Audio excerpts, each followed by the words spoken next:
Before we start this video, I just wanted to say a quick thank you for choosing to watch this video. It's not easy putting these videos together, so I do appreciate you being here and choosing to watch. So like, subscribe, hit the notification bell, all that good stuff. If you like the video, share it with your friends, share it with your family, anyone who supports Tottenham. All right, let's go. How you doing, everybody? Welcome back to Tottenham Away Ole Ole. We are here on a Friday night. It's 10 p.m. in Cyprus. It's 10:30 p.m. in Cyprus. It's 8:30 p.m. in London. And Mari, what time is it over there in America? 3:33 a.m. or p.m.? Oh, p.m. Definitely p.m. Yeah, you'd be in bed then, right? Yeah, stupid question. Guys, smash a like, subscribe, hit the notification bell, all that good stuff. You know the drill. You know how it works. Every single time we will go through the comments, we'll go through the super chats, and we will go through whatever else we feel like talking about. First of all, just want to say a big thank you to our new channel sponsor, British Airways, proudly carrying losers since 1960s. Wait, could you imagine I had British Airways as a sponsor? I want to be on YouTube. I want to be on YouTube. Yeah, look, we are going to talk about the England game, Argentina, the aftermath, the shithousery, and some of the Spurs players as well that featured in that game. We are going to discuss that later because that's been quite a hot topic in our YouTubers' WhatsApp chats. But I do want to start off the show tonight talking about, is Junior KROUPI worth the money? Let's quickly say hello to everyone.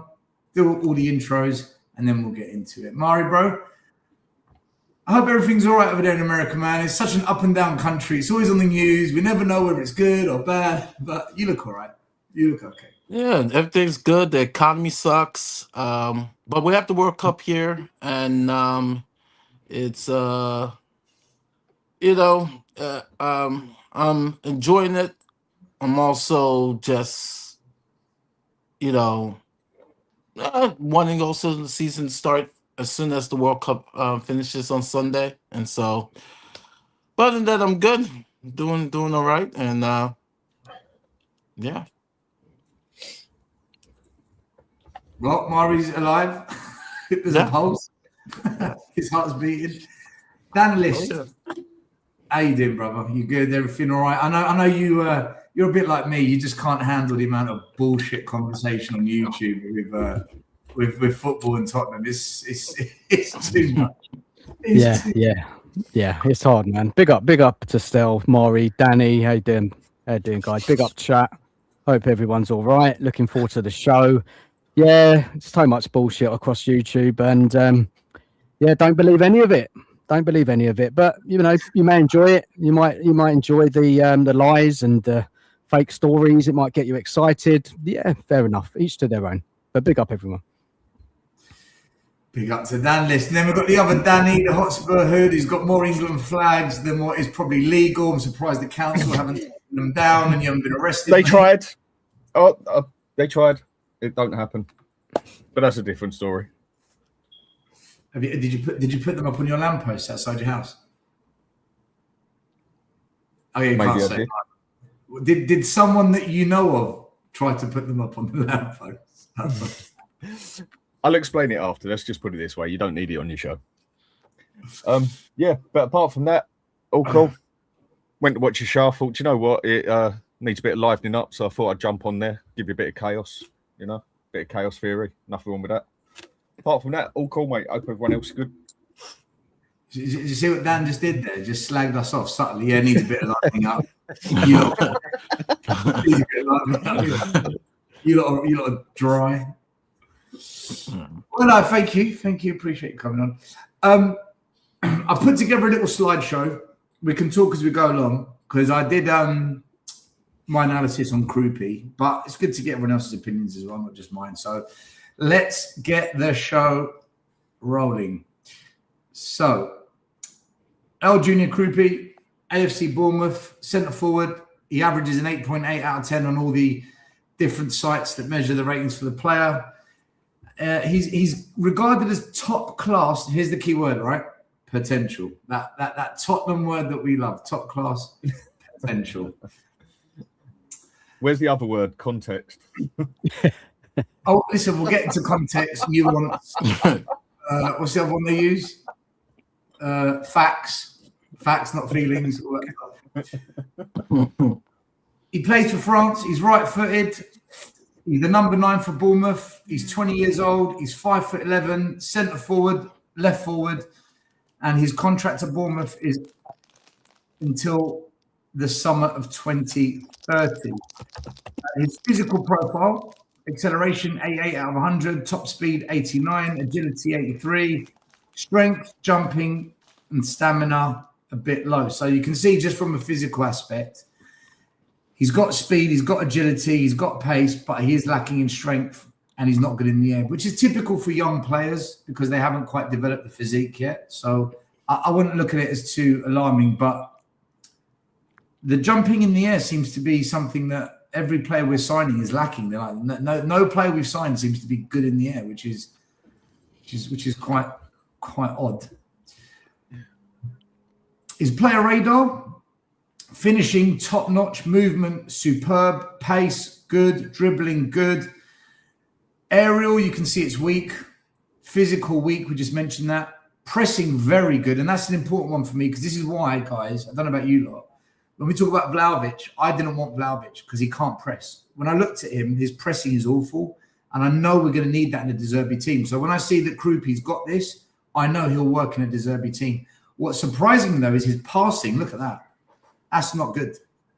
He's not that great at passing, which is a bit of alarming stat for a team that's going to be passing. But he's young. He's young. So that can be developed. He's a front-footed forward, scores in the elite band of finishing, movement and pace is all there. The traits that translate directly into goals, which isn't a surprise because he got quite a few goals last year. And if you look at the yellow line, that's his stats. The dotted line, that's the average for centre forwards in the league. So he's outdoing the average in most of the metrics, except for in the air. So he's outperforming. I don't know whether that's a really good sign about him or it just means there's not that many good forwards in the Premier League. It could be both. But look, just looking at that, what do you think just from the offset when you look at these kind of, first layer of stats we're going to get into?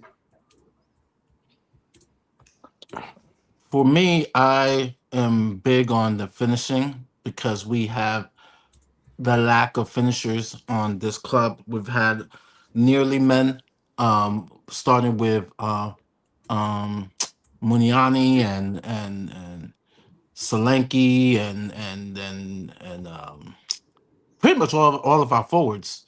There are many times we did get into the box and we just couldn't finish, and it wasn't even close. It was just like wide left, right. Our finishing in the final third is just terrible, and just movement. I love that number 93 because some of the guys didn't know where to go in the box. So, for me, I would take anybody who shows the example of being able to finish. And the very fact that I like about this guy is he did play in the Premier League, so he knows. Unlike, the other recent signings that we've had, Tell and Kolo, where they didn't have Premier League experience, this guy does. And so I like I said, I've said it on Danny's show, I've said it on Sava's show, and I'm saying now, we need more quality players, quality finishers, quality forwards, plain and simple. And I like what I see. Other than the physical, but then, like you said, he is young, but at least he's young and has proven that he could score a goal in the Premier League. Dan List, when you look at his highest performing stats on the radar, it's movement, finishing, and pace. So really kind of good attacking metrics. Does it matter if his passing isn't maybe that great, is not that good in the air, physically a bit lacking? Does it matter if the movement, the finishing, and the pace is good, if he's going to be our forward for you? Right. So with this player, his finishing it's all about his finishing, isn't it? Yeah, very high conversion rate. That's his strength. He's not a typical number 9. He's kind of like a second striker. Some even say he could play number 10. Right? He hasn't got the physicality. Passing, I don't think that's kind of in his game. He kind of finishes off moves, or if you saw him against, playing for Bournemouth, he was running at teams and having a shot from outside the box. Got on the end of a couple of corners. I've seen his goals. Now, I think it's interesting if we're looking at this player, how he's going to fit into a De Zerbi side, because he can't lead the line in his own. His aerial is not an aerial player, right? That's not his strength. Maybe over time he could improve that. He hasn't got the physicality as well to hold the ball up. So that's something that he can grow into. He's only 19, right? So he hasn't peaked yet. He just kind of needs to put on a bit of muscle, strengthen up, get down to the gym. And I think in the next few years, that part of his game will kind of strengthen up. So, his stats, they look very good and comparable to many strikers in the Premier League. They're good. And I'm talking about finishing, taking his chances, his movement, and being in the right place at the right time. But, I don't know how it's all going to work really, because he's not a number 9. So does that mean he's going to play number 10, or is he going to play on a striker? I don't know. Just interesting questions. Dan, this is Danny. When you look at the radar, like I said earlier, the yellow line is KROUPI, the dotted line is the average centre forwards in the league. He's outperforming the average, and in some metrics, he's outperforming them by quite a bit. Is that because he's really, really good, or is that because there's a lot of really crap forwards in the Premier League, or is it a bit of both for you? I think there's a bit of both to it, in the aspect of there isn't really many good forwards anywhere. It's very few and far between. But I think it's also down to the point of what some other people say. It's his first season. No one knew of him. Now it's his second season. People know he's got a capability, so maybe they're going to keep an eye on him more. Someone says that quite regular. And it is a fair point, I suppose. Do I like the fact that he's not good in the air? I would rather have a striker that's good in the air. Gives you more options, left foot, right foot, and in the air as such. Gives you more capabilities there. But again, apart from Kudus and Porro, we haven't got no one who can cross the ball. If we go get Savino, for me, I haven't seen him be someone who does a good cross either. So in the air, I don't really think it matters. And if I'm going to be honest, how many goals do you actually see with someone crossing it in like you used to with someone coming in with the head up? Not quite like it used to be. My biggest question is with him, I mean, the money ain't mine, so what do I care? But 90 million, for me, can he handle the mentality of a £90 million transfer? He's had one season in France. He's had one season in the Premier League at Bournemouth. All of a sudden, he goes to the 9th richest club in the world, where all the eyes are going to be on us this season, big time, where we are spending the money for once. So we are going to be watched this year big time, especially after finishing 17th twice. So he's going to have the pressure of that, going to an excessive big club, going to have wages on his hands that obviously he won't mind. But with that 90 million transfer on his back, he's going to have eyes on him from the second he touches the floor. He isn't going to have the time to settle in, do this. Literally every time he even steps foot wrong, it's not just going to be Spurs fans looking at him. Everyone is going to be looking at this young fella. Yeah. £90 million for someone who scored 13 goals in one season. And he's 19, coming on 20 years old. Can he handle that sort of pressure? Now, me personally, it's part of the job. If you want to be world class, or you want to be that good, or you want to go up in the ranks, whatever, that's part of the job. You got to handle it. The question is, at that age, can someone handle that at that age? Because we've seen quite a few players all of a sudden, out of nowhere, get extremely good within a season or two, and then they're worth 100 million or 90 million or 80 million or a massive transfer, and they literally fall off a cliff. So that's more the side that worries me. I didn't really know that much about him, but done a lot of checking up on him now, where a lot of people have said to me he's good and everything. Same as Fernandes, didn't really know that much about him. People said, why? Well, why do I want to watch West Ham play? But either way, for me, it's more, can he handle the mentality? That's the biggest question I've got. That is a massive transfer for someone who's not even 20. Yeah. Dan, I've got to back you up here, really, because let's be honest with ourselves here. When you're paying £90 million for a striker, they've got to be ready. They've got to be proven. They've got to have the experience. They've got to have the goals. If I'm spending that amount of money, I want someone who's going to hit, right? We're taking a huge risk spending £90 million on this young player. I'm not saying he could come good, he could be worth his transfer fee over time, blah, blah, blah. But the mad thing is that there's other strikers out there with scored more goals who are ready now, who Spurs can buy for probably even less than 90 million. So it's, yeah, guys, what do you reckon? Well, That money, I'd rather go for Osimhen. Yeah. Here's Osimhen the a go. thing.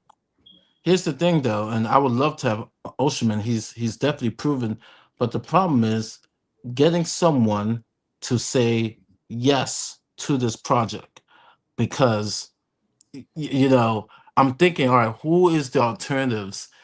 There's not many out there who would then turn down the other big boys who are playing Europe to want to come to Tottenham, you know, and so, you know, depending how our season goes and what we qualify for next season, you know, because I think about my man, 90 mil for KROUPI, but then I'm thinking like, what are the alternatives? And you know, you bring up Osimhen or Vlahovic, you know, would they want to come to Tottenham?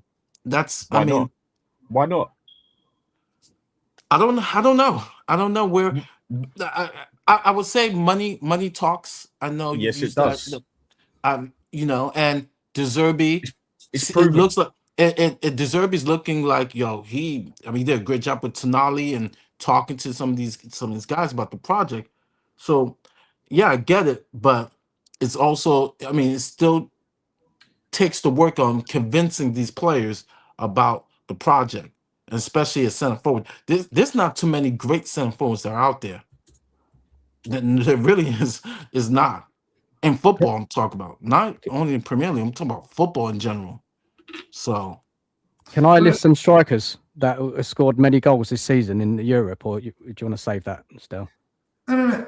Let me progress with the thing, with the slides, and we'll get into that more, because there's about 12 slides. That's the third one, because I really want, you know, to understand this player.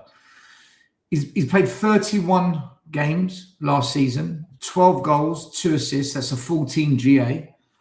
He's played 1,781 minutes, which isn't actually that many minutes. You know, if it was about 2,500, that would be pretty decent. But 1,781, you know, if He's come off the bench a lot still. I think he came off the bench a lot. That's 19 full games. That's basically he's played half of a full season. So what I'm saying is, if he plays a full season, this guy's getting us 20 goals plus. This is a 20 goal scorer if he gets a full season, the way Kane did, the way Son did. Is that so? But if we're going by stats, right? If we're going by stats are easy to just throw out there, but that's what he's capable of. But you've just made another point there of what I was saying, basically, of he hasn't played consistently as such, like a full amount of the season and that. Could it just be down to that he's going to get watched twice as much now, because everyone's going to know he's 90 million, everyone's going to know he's had a good previous season, whereas before he was coming off the pitch, like playing half a game or starting the odd game, whatever. Nobody knew of him. You know, when someone's known, they get marked up much more, don't they? They get focused on a hell of a lot more. And a 90 million transfer is, you are going to have all the eyes on you that there is, not just the fans, but of the players as well. If he makes this change to Spurs, he has got so much different changes that he's going to have to deal with and pressure and everything.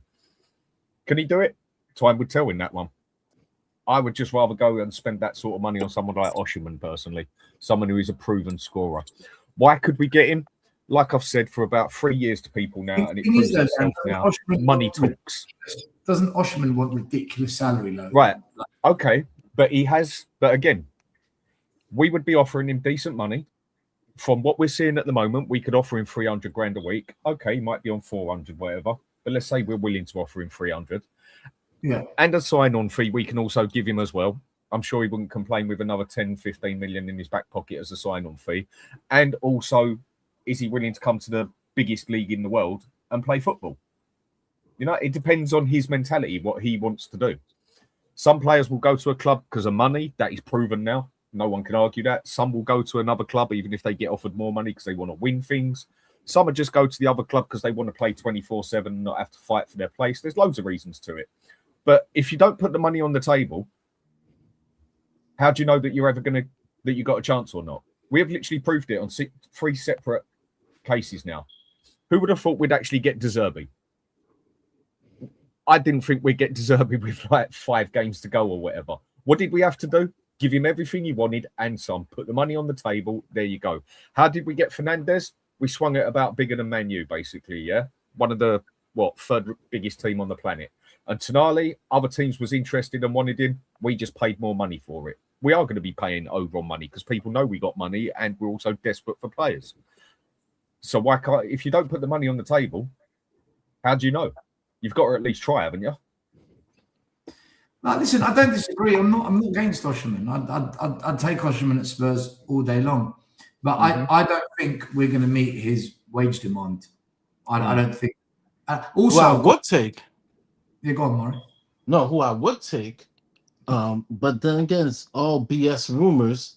If he's available and if we're willing to pay, I would take Ferran Torres of Barcelona. I would take him because I can see him being a Kun Aguero role, and people, you gotta understand, because he shares with Lewandowski.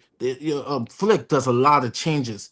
If he gets the minutes that he does, Ferran Torres can be that.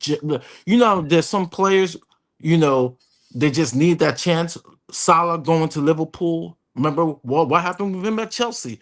Like Ferran Torres, for the time he plays at Barcelona and the minutes he has, like if he was to come to Tottenham or any other team that uses him, he can break out and do some damage in the league. How much is he going to cost, though? Probably the same price. If it's the same price, I'll take him over KROUPI. Yeah, but all right. Let me just put it out there. One thing that every player that we've signed has got in common is they've got Premier League experience. Every single one, even Dubravka, the backup goalie. We haven't signed one risk from abroad player. I think that's actually a strategy. It's not coincidence. I think they're looking at KROUPI partly because he has shown he can do it in the Premier League. But I also kind of agree with what Dan said. It's a lot of money to have on your shoulders because Solanke scored 19 goals the season before he came to us. He's been nothing like that since he's been here. One good season. And then I also agree, Murray, there are players out there that might be better and probably are. But again, who's going to come to Spurs, right? Actually, no, saying that, with the players we've signed, maybe it's showing ambition to strikers. It's actually, yeah, we'll come to you. You're showing ambition. You're signing the kind of players I want to play with. Maybe, yeah. Maybe we haven't gone and signed petty players, have we? We've gone and signed a very wanted player in Fernandes. Again, personally, I would have rather we put the money in and gone for Kone, but that's more of a personal player I'd have rather got. I agree. But Fernandes, I've heard a lot of people ain't complaining about that. And also going and getting an established, well-known player like Tonali, also showing that we're also very interested in other players as well and things with that. It's definitely going to make someone turn their shoulder a bit more than maybe they would have. The hardest one would have been, say, getting Tonali in before we got anyone else or anything. Now we've got a couple rolling. Surely that's something that might turn another player's eye as well. Like, maybe Spurs do mean business now. Yeah. Look, guys, he's not even a striker, this guy. You know that, KROUPI. He plays behind the striker. He's got, if we're signing him, we've got to... Yeah, I've looked at his average play position. He plays behind Evelyn Nielsen, right? And he plays slightly off the left, more in the number 10 role. So if we're signing him, we've still got the striker problem and we still need to sign a striker. So this is just part of the project, right? Do you know what? Let me carry on with the slides, only because it actually covers that. You make a really good point. Just very quickly, his shooting analysis, this player is someone that shoots mainly inside the box. Use my iPad. You and kick me off the show. Is that Murray? Is Donald Trump shut him down? Murray, I'm just going to put you on. Oh, he's gone. So if you look at his Trump shut him down. If you look at his shooting, most of it is inside the box. The ones on target are all inside the box, and his goals are kind of 12 yards out, 6 yards out. So what this says to me is this is a player that's going to need service. If he's not got service, he's not scoring goals. If I'm looking at his shots on target and the goals that he scored, he took 56 shots last season, 26 on target, 12 goals. His XG is 10.8, which is really good. So I think for him to work for us, he's going to need service. 50%, look, 50% of his goals came in the 6-yard box. 32% inside the penalty area, only a tiny amount outside. So I do think this is a player that's gonna need service if he's going to be successful at Spurs. He's going to need a decoy, isn't he? Still, he's going to need a decoy. He's going to need another centre forward in the box so he can get onto things, right? Because he can't hold the line in his own right. Well, for Bournemouth, we haven't seen it. He's always playing behind Evan Nielsen, so he is more of a forward than a number 10 because of his goal rate. Because he doesn't create anything, he doesn't assist, and his passing is not great. So he is a forward, but he's a forward that needs to play with someone else in the box, I think. He's basically a poacher. Yeah. Like Defoe used to be, like Lineker used to be, like Owen used to be. But they always played with their big man next to him, like, say, a Robbie Keane or Emil Heskey or something. Dan, is that where you're basically going? He's not quite a poacher. Half of his goals are poached. The other half are strikes in the box or just outside. Mostly. I don't know. I'm asking. Because, like I say, I didn't really watch it. The data says half of his goals are in the 6-yard box, which you would say are poacher's goals. So it's 50% poacher, 50% striker. If we're looking at his goals, then we definitely need a good number 10 behind him who's going to be there consistently and someone who can set him up from either side as well. There aren't many strikers anymore that can feed themselves as such. I mean, Harry Kane is one of the very few of the few who can actually feed himself as long as you get up the other end of the bloody pitch. And there ain't many strikers that can really do that. So we definitely need to get some creativity on at least that left-hand side and make sure we've got a good number 10 behind him at all times. And guys, that Defoe, he never played in his own, didn't he? He always had someone next to him, right? That's what I was saying. He had Robbie Keane next to him. He had the person who'd done all the work and a bit more built for it and that. And like Emil Heskey and Michael Owen sort of thing, it was Robbie Keane and Defoe, wasn't it? That was how they did it then. He had Luka Modric behind him. Crouch, Defoe. Yeah. Berbatov was there for a bit. Yeah, that's how it used to always be. You had the big man, small man, wasn't it? But that's old school system sort of thing. Yeah. Well, if you look at his passing and creativity, you begin to understand this player a bit more. His passing accuracy is below 80. Now, for me, anything that's below 80, look, for me, isn't good enough. Any stat. 80 and above is where you want to be if you're going to be called a really good player. But just on the passing, he's just below. He's at 78. His key passes are 1.1, through ball 0.38. Passes into the final third are a lot better. But his assists, like Dan said, very low. Big chances created, only 8. Key passes, 34. He's not much of a creator. He's not much of a creator. And you know what's interesting? When you look at the little chart in the bottom corner, the pass accuracy by zone, that's all the different parts of the pitch. His best passing is in the middle of the park. His worst passing is when he's in the final third. When he's in the final third, that's where his worst passing is, which kind of backs up this guy's not a creator. He's a finisher. If we sign him, he's got to come in to finish. If he comes in and we're expecting him to create, we're going to have problems. So for me, they've got to be signing him as a finisher, which means we need creators for him.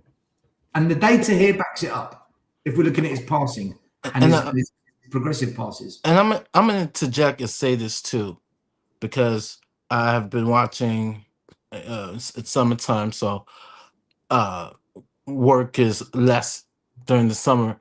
And one of the biggest complaints that they have is that, they talk about Spain, a lot of technical players, a lot of, technical players that they have in Spain in some of these countries, and where in England we lack that. And and just hearing what you said, Stel, because I'm looking at, Barcelona does not want to, PSG does not want to agree to Barcelona's price whatsoever. A guy like Ferran Torres, right? like it or not, the Spaniards, they have that technical skills in regards to passing in the final third, making good decisions, you know. And what was our biggest flaw in the final third? We didn't have people who didn't make good decisions. And so with KROUPI, yes, he's a great finisher, right? But you need someone who's going to create to put you in a position to finish, you know? And so that's why I would like to go outside of England and see who can create in the box. Who's a great passer? Is it Nusa for, you know, so we would link to him one time. You know, we need more technical players. We need more people on the team who have technical skills, especially in the final third. I agree, mate. I agree. We need to. Look, some fans think Tonali, you know, he's going to push us up the pitch, but he's not a creator. He's not a creator. So really, it's going to be down to Fernandes. Fernandes is a creator. The one thing I will say is Fernandes does have very good, Tonali, if passing into the final. No, that's it. That's it. Tonali, if we use him properly, he is a creator. He's a deep line playmaker. He's not a number 10. He's that one who creates the ball from the back and gets it up to the number 10, basically. He's also a player that is extremely good off the ball. What he does off the ball, the way he reads a game, the way he intercepts the ball, and then instead of passing left and right all the time, he's very good at direct ball forward and getting it to the 10 as such. And that's if we play him at how he was played at AC Milan, how he was much better. Newcastle just basically played him as an anchor man. And that was that. And he's a good tackler. He's good at that. But if you want the best out of Tonali, you play him sitting back deeper and you play him as a deep line playmaker, basically. And he will get that ball to number 10 or get it out wide as well. We just, like you said, we just need that number 10 who is going to be able to take it from there to create from there, basically. I think it's going to be down to Maddison and Fernandes for that. I think that's the way we're going to do it until Xavi Simons comes back. But even then, Xavi Simons has still got a lot to prove. I know he scored a couple, basically. So, look, Mohamed Kudus might have a big part in this as well. Alex, what about you? You haven't spoken yet. How you doing? You all right? Sorry, Mr. Box Office, not Alex. My apologies. Listen, I think I was listening in the background a little bit, and I agree with most of the things that was said today, that said in the show about KROUPI. The problem is, out of the players that I said on my channel, my top 5 best, worst, and bang average, he was my best player. He was my best signing because I couldn't disagree. I couldn't make him a bang average signing when he's had a great season, and he had a great season at France. But I think Bournemouth have been just clever. They knew that if they just bring this guy in and just leave him to do what he needs to do and just, play him, he would have just flopped. What they did is they gradually brought him in and played him with players that would, he can combine with, like that, the striker up front, and then you're seeing what you'll see. Seeing what you've seen right now. You know what I mean? And I think the concern for me is, and I think it's what Dan said. I think he's exactly saying what I said before. It's like, first year no one knows about him, but then this season he's got, loads of people know about him now. So. I don't know. I just think at the moment, even though I did say he's not, you should be watching my channel to see what I really think about him, because I'm not going to give you any more spoilers. But what have you come on here for then? To just lie? No. I don't want to give too much spoilers away. Yeah, Alex. I don't want to give too much spoilers away. Because you always need to get that content out. You get what I'm saying, especially this transfer window when Tottenham actually doing something right now. But yeah, it is a bit of a risk. I've got to be honest. It's a bit of a risk. It's a lot of money. It's because it's a lot of money, and it's like what Dan says. He didn't, he came in for the amount of money he came in at Bournemouth. So it wasn't that much pressure. When you're going in to another team like Tottenham, who have been in 17th for the last 2 seasons, and now the spotlight's on them now because the pressure's on them now to be in the conversation with Europe because of what's happening with other teams as well. All right, and 90 million on this guy. That's a different question now. You know what I mean? You know, there's no feeling sorry for him anymore. It's like you got to get to step in. You get what I'm saying? You know, the example is Wirtz. They weren't feeling sorry for Wirtz at Liverpool when he came to Liverpool, didn't they? They're all on him like chomp on shit straight away when he looked like a flop. You know what I mean? Yeah, but Alex, again, isn't this why we're going for players that have already played in the Premier League? Isn't this why? Yeah, but I think we're going for him, but he's only had 1 year in the Premier League, though. I mean, what I would say is, I will go back to what Mari says. Yeah, Ferran Torres, I think is not a bad shout because he has got Premier League experience. He had been at Manchester City. He was at Man City for a few years, so he ain't no, you know, Novice. Yeah. He ain't no novice or new to the Premier League or anything like that. He does know the Premier League. What's good about Torres is that he might not have like full Premier League experience. He has got a bit, but he has got Champions League experience. He's got a lot of experience. He's got experience playing against some really, really good European teams. So that's what I'm saying. Yeah, but yeah, I think really I'll come to the same conclusions that you're saying at the moment. It is a risk. You know what I mean? But as you see, as I said, he is one of the better ones to go for right now because of his season last season. But it's only 1 season, so really it's kind of a risk as well. So but you know, I think everyone's making some good points on this anyway right now. That's what I'm saying.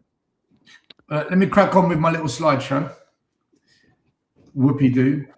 These are his movement and heat maps, okay? The one in the middle, the red's just gone missing for no reason. But so the one on the left is the touch map. The one in the middle is the attacking touches. And the one on the far right is the defensive actions.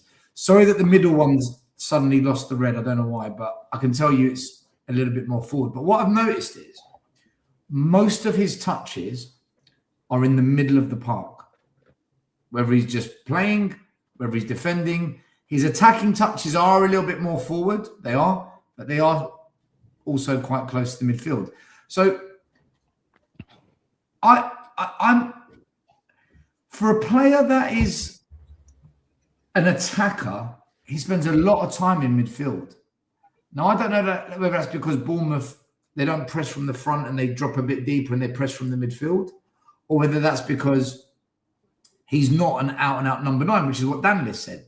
This guy's not a 9, an out-and-out 9. I'm beginning to think he's not an out-and-out 9, and that's why he's a little bit deeper on the pitch. But for you guys, do you want to see if this guy's going to come in to score goals, do you want to see his heat map a little bit further up the pitch?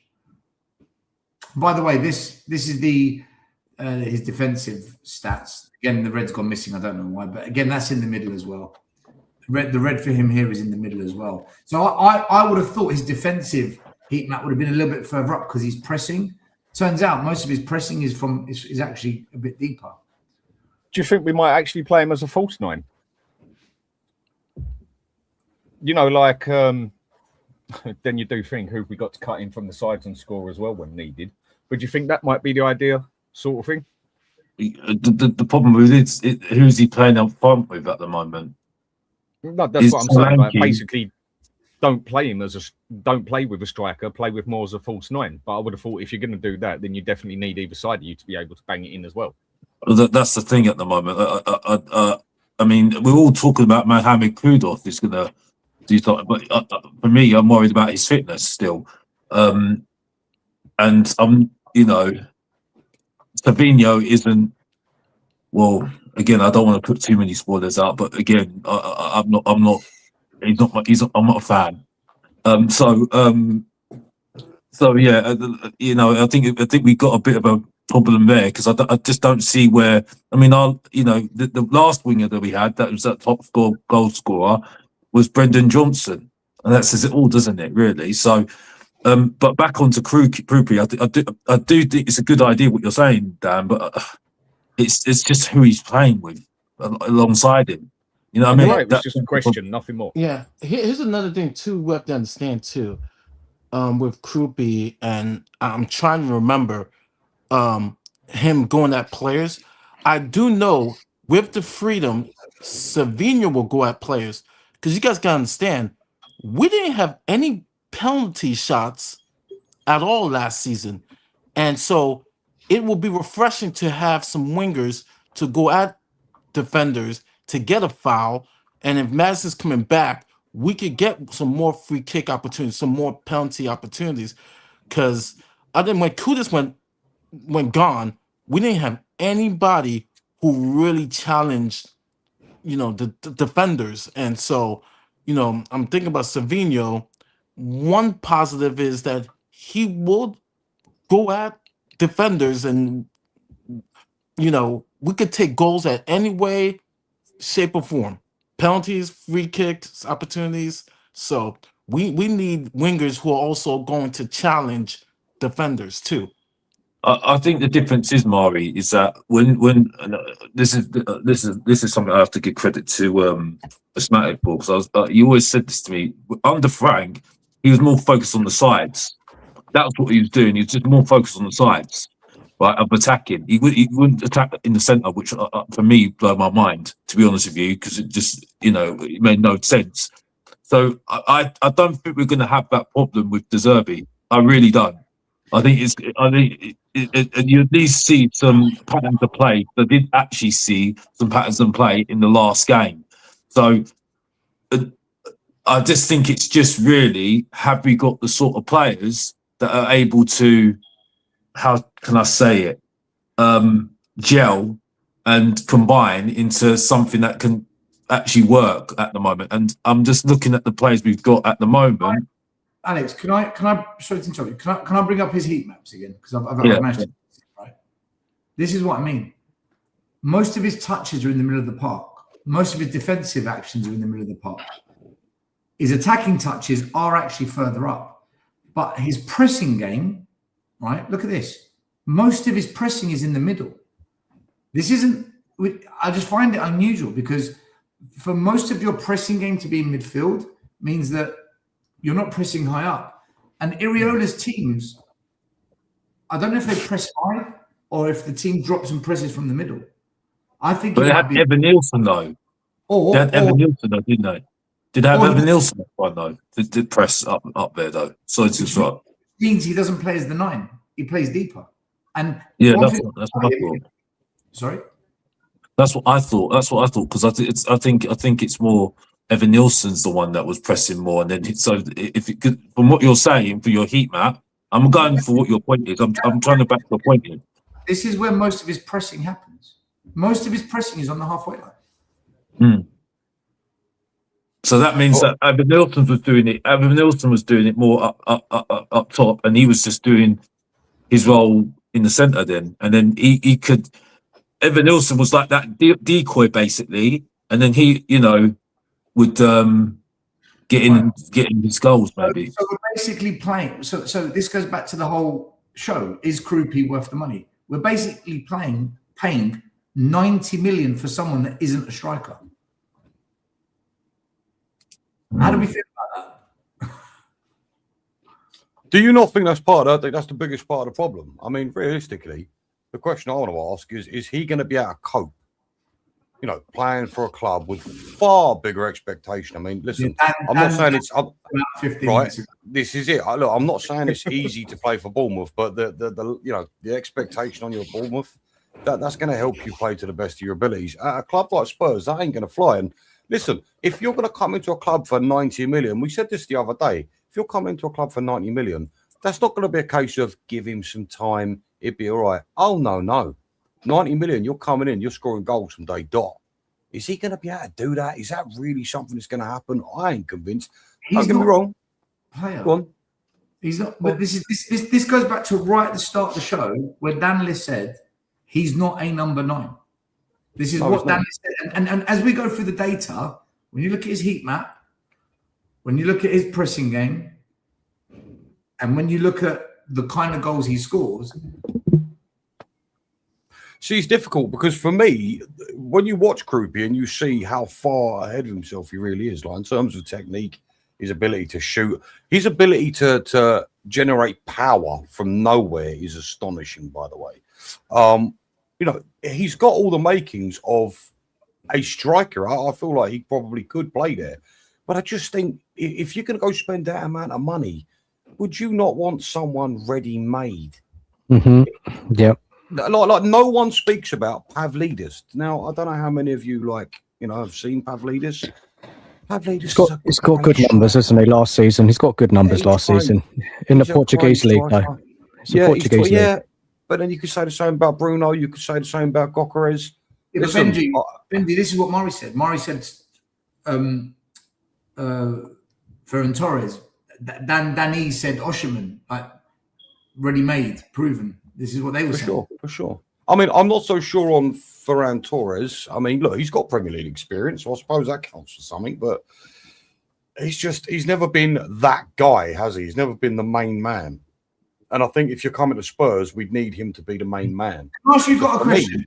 Benji, let me ask you a question. Ferran Torres can be the main. He can be the main man if he's given minutes. He will be the main man. Guys, let me ask you a question. If he was 23 years old and he had one season 2 years ago where he scored 13 goals and last year he scored 18 goals. At 22, let's say he's 22 years old, scored 13 goals and 18 goals. Would this conversation be very different? What, KROUPI? Yes. Yeah. Well, Absolutely, yeah. Well, and previous to that, it was 22 goals in the French league. So if you're going to count that as well, that's 3 seasons of solid scoring, solid output. I think it's got to be a different conversation, no?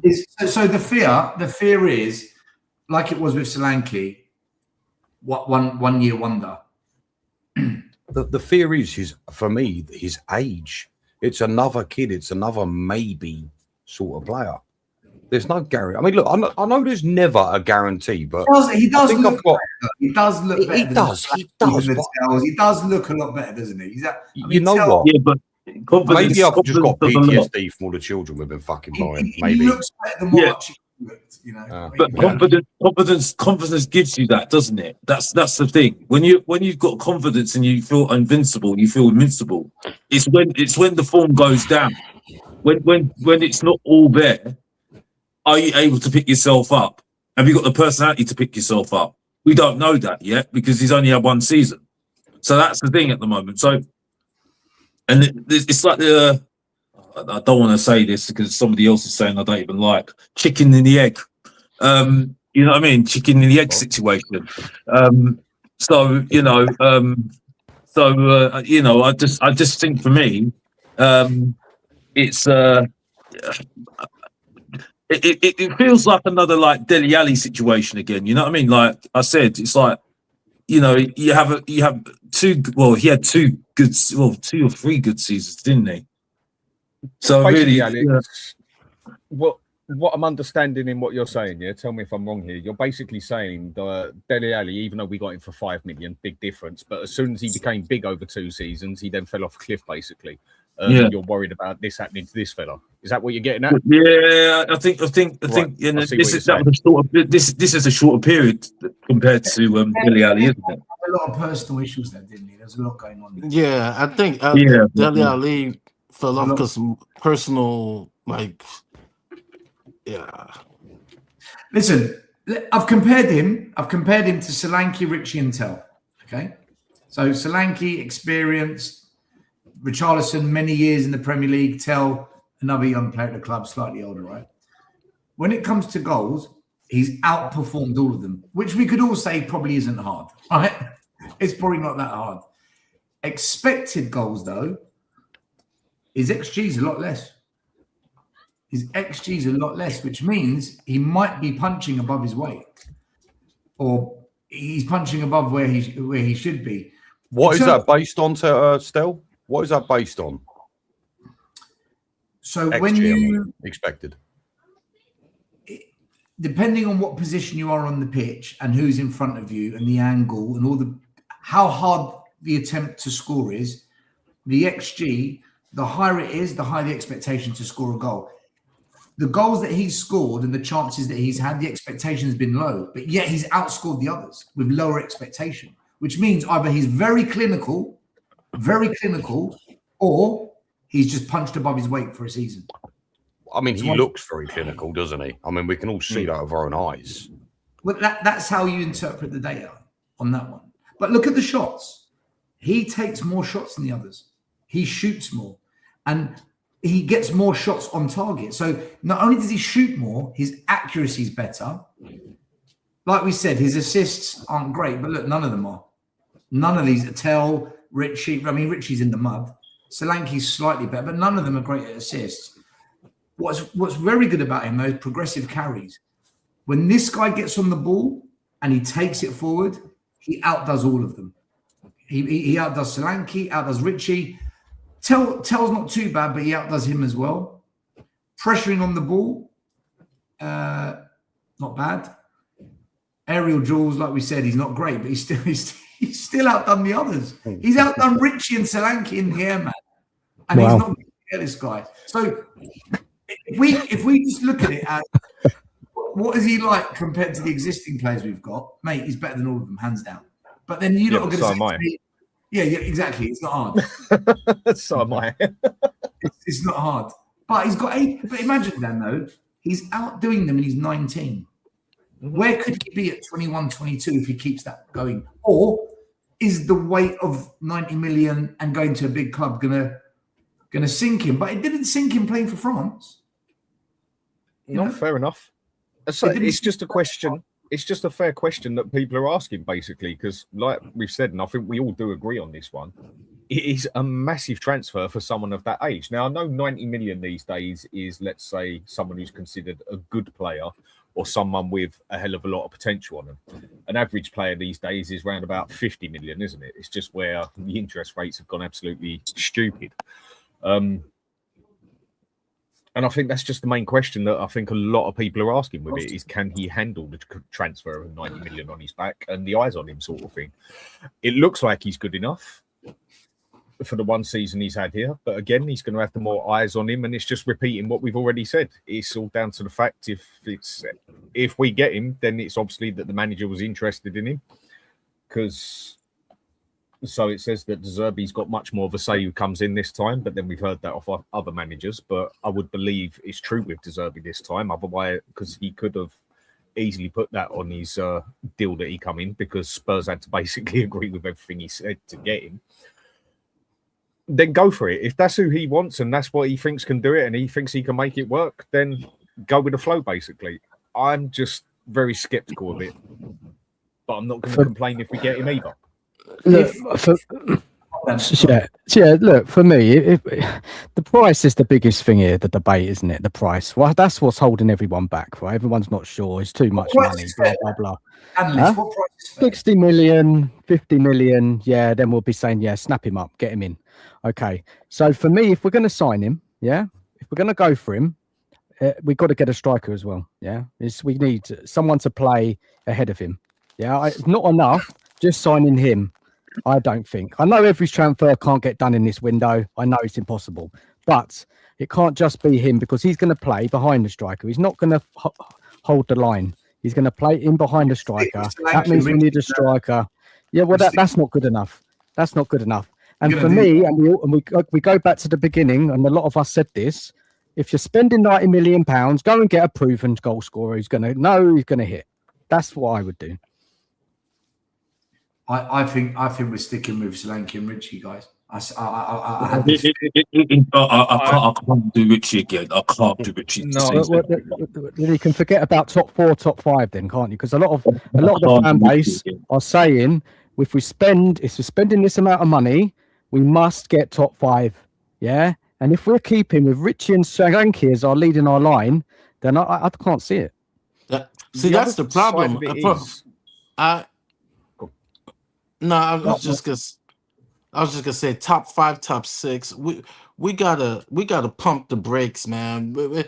There's gradual, like, I will be happy if we finish anywhere between 8th and 10th. We have to, we gotta build right. Right, if it's gonna be a Deserby project, right, we gotta build right. We can't say, I mean, anything can happen, but you can't be saying top 4. I'm not saying you, but some in the fan base going nuts. Can I Man, can I can I can I it's can I can I come into that, Mari? At one point, I would have agreed with you, yeah. But then we get Fernandez, our first choice. Talali, our first choice. People liking Robertson, right? Who else? We've got our first choice in our defense, Senesi, Jan Van Heck, yeah. All right. Who else we've got? You know, I do think by the signings we've made, I think this manager's getting backed quite a bit. To be honest with you, okay, up front, You think? fun. Well, no, up front. Well, I mean, let's be honest here, like £100 million on Tonali, right? And 70 on Savinho. And Savinho as well. And we're saying, hey, and also to that point as well, you're seeing Newcastle can't buy anybody, they're selling people. You've got Aston Villa, who have won Europa League and got into top 4, and they have to sell. So who's got the advantage right now? It's Tottenham Hotspur. So the Tottenham Hotspur have been complaining for how many years? So I'm trying to keep on the topic of KROUPI, but I just want to have a little bit of a sidestep still. We'll get back to it in a bit, yeah? But I'm just saying, yeah? No, mate, you do what you want. No, I'm just saying because people say I don't keep on topic, I ruin shows. You know what I mean? But anyway, moving on. That's true, you do. You ruin all the shows. I don't. Well, you know, it is what it is. You know what I mean? Gate crasher. My point is though, yeah, is that I know in one way I would agree and stuff, but I do think we've been complaining about teams have had the biggest advantage over us. Yeah, this season, there can't be any complaints from Tottenham fans right now about not having the advantage at the moment, right? When I've told you about 2 teams, we've got the teams in Europe next season as well, right? Bournemouth, Brighton. So they're going to struggle, right? Because you don't cope with that very easily every single week, playing Sunday, Thursday, Sunday, Thursday, Sunday, Thursday, Sunday. So Tottenham and Hotspur have got the biggest advantage with so-called the best head coach that everybody likes. Looking at this way as well. Moment, you go. Look at the money we've spent, but then also go look at the money we've received. And then look at the money that we might also be getting in as well. It shows that if we really wanted, we've got plenty to spend. I mean, basically, with Van Heck, we basically paid about 7 million for him. It might as well have just been a straight swap. But they've obviously gone and done it a certain way, so it looks right on the money scale, the money register and everything. And if Newcastle, for instance, go and get Bergville, don't tell me that we bought Tonali and then they thought, oh, do you know what? Maybe we'll just buy Bergville off of them. Yeah? If they go and get Bergville, then you know that's all been set up to make something look properly on the paperwork. That can't just be out of nowhere. And I do think Bergville's going to go, and I think there's a couple of other players going to go as well. So if you add up actually all the money together, how much have we actually spent? Dan, do you know?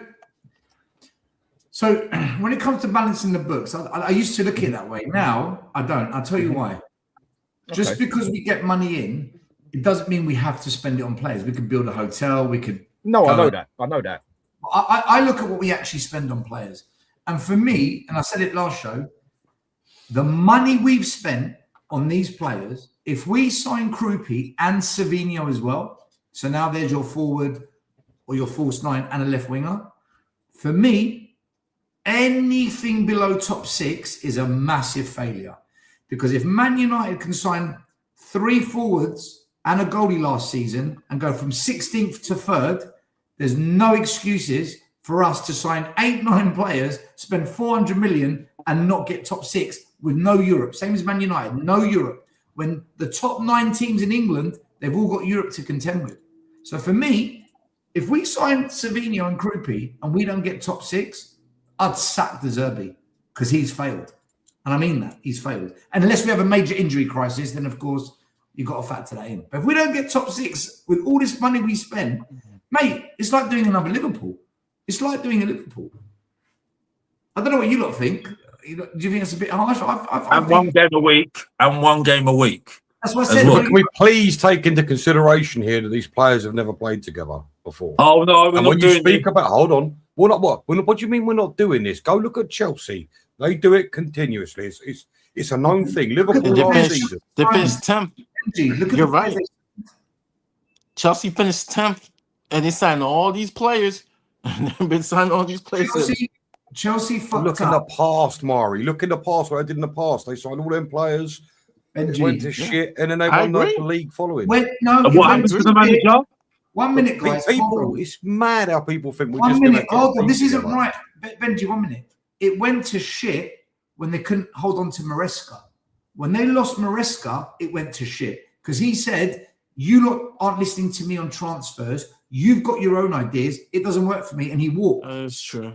Maresca, them losing Maresca, and the managers. Mate, they had that PE teacher last year. What was his name? Like Andy Peters. Yeah, they did. They did. Liam Messina. Liam Messina. Did he make He them just all got hug another the job. football on the halfway line or something? Yeah. Mate, But Benji, you say this, right? But in the past, when Chelsea spent a lot of money, look what happened to those managers. They got sacked. And recent seasons, the manager, I forgot his name now, that's gone to Man City now, Maresca, he walked. So, to me, I would go to what Yeah, but he- that's based I on know he- discontent of the club rather than performances. how did Man And I'm United- saying historically, Chelsea have always done this. They've gone on Geezer, for a massive this- influx, and then All right. look, listen. I'm not talking shit. Go and look up the stats for yourself. Where was Man It's a fact. United? Where was Man United last season before they brought in Carrick? Yeah, they were doing real trouble. bad, but they were right All down. those players have played together. They've all played together, I right? hear you. Whoa. I hear you, but you're talking about 3 new front players, and the core of the team is And the absolutely goalkeeper, intact. and they replaced Onana. Yeah, but goalkeepers neither. You don't need chemistry of a goalkeeper, dear. Come on, behave. Say that to all the fans wanting Vicario out. I don't even want to get onto that. For me, subject. listen, Benji, look, I hear you. I watched a team, Man United last year, that played all together, were absolutely getting rinsed. Carrick came in and got them third without Europe, not playing. For me, if we spend £400 million on all these players that the manager wants, and we can't get top 6 without playing Europe, and Carrick can do it at Man United mid-season, De Zerbi's going to get pre-season. He's already had 7 games with them. He's going to get pre-season as well. Listen, do you guys think if we sign Savinho and KROUPI, do you guys expect us to get top 6 or not? Or do you think that's No. I think you've got to have that expectation though. I've got to be honest, because like I said, I think people can be. I think you missed the point still. Look at Newcastle and Aston Villa, what they've have to do. Right, we've got the advantage on them, and let's be honest here, they've done better than us the last couple of years, right? Because they've actually got top 4 and actually won trophy, right? So they've actually achieved a little bit more than us, especially Aston Villa, and they've had to sell players. Yes, they're getting money, but they have to sell players, right? And then you talk about the teams that are in Europe as well: Bournemouth, Brentford. Maybe I've got that wrong. Brighton. You know what I mean? So we've got advantage over them as well, who haven't really signed anybody at the moment. Let's be honest here. They might have got somebody on the radar because they're very good at it, but Tottenham have got a big advantage this season, bigger than what we've had before. Okay, Alex, let me ask you one question. I agree with Alex You expect over half a team, brand spanking new on the field, you expect them to hit the ground running? I'm not saying they're going to hit the ground running, but I'm saying to you, with the players that we've got at the moment that have got the Premier League experience, this is the key thing here. The Premier League experience as well. Yeah. Right? With the teams that have got the disadvantage of what they have with FFP and everything else, the new rules as well. Right? Tottenham Hotspur can hit the ground running, but even if they don't hit the ground running, but they've got one game a week to what is it, coach? That's not a good thing for a team. Having one game a week is not a good thing. Coach the players as well to make a team, right? So, like we have got a massive advantage this season, and this is me saying this because yours truly is told I'm negative. No, you ain't negative. I just think it's a lot of expectations. But can't say the name I think that's going to be dangerous. But anyway, you get my point. I know we have one game. I know we have one game a week. I just think our team depth, despite having one game a week, is so weak, and we that even if you had a good starting 11, it's well maybe in the defense, but forwards and mid. I don't know. I have to wait till the end of the window to have my expectations because I'm looking at the club as today, right? As of today, I'm not going above maybe 8th as of today. Mari. But at the end of the window, then I can improve and I say, okay, maybe 5th or 6th. Basically, if we get a striker and a left winger in it, at the moment with what we've got, you'd be happy with looking at 8th or higher. If we get a left winger and a striker, then it goes up to 6. I know, I'm making you right, basically. Yeah. At the moment, with what we've bought and what we've got, you'd sit there and say 8th. And if anyone would actually have the ump with 8th, you'd be, well, look at us the past 2 years. Yeah, like it is a massive improvement. But I do also agree. Sorry, Dan. Go on. Sorry. It's all right. Go on, mate. No. Finish what you're saying. Sorry.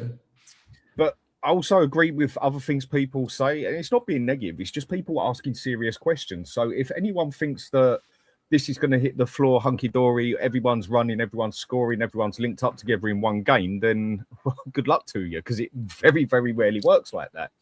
But again, if you get a set of players together playing the right way, all in their right position, it's definitely an advantage. Playing one game a week is definitely a massive advantage to someone who's playing 2 or 3 a week.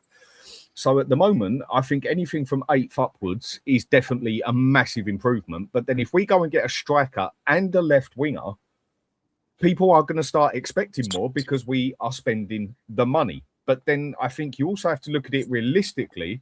Is everything going to fall into place in 5 minutes?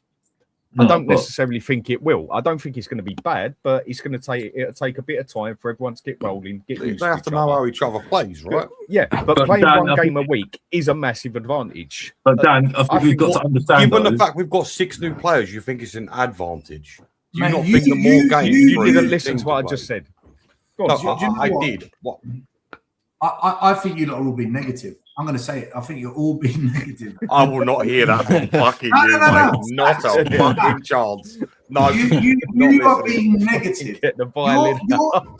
You are being negative. Expectation, because it's dangerous for a club like Tottenham. It's about realism.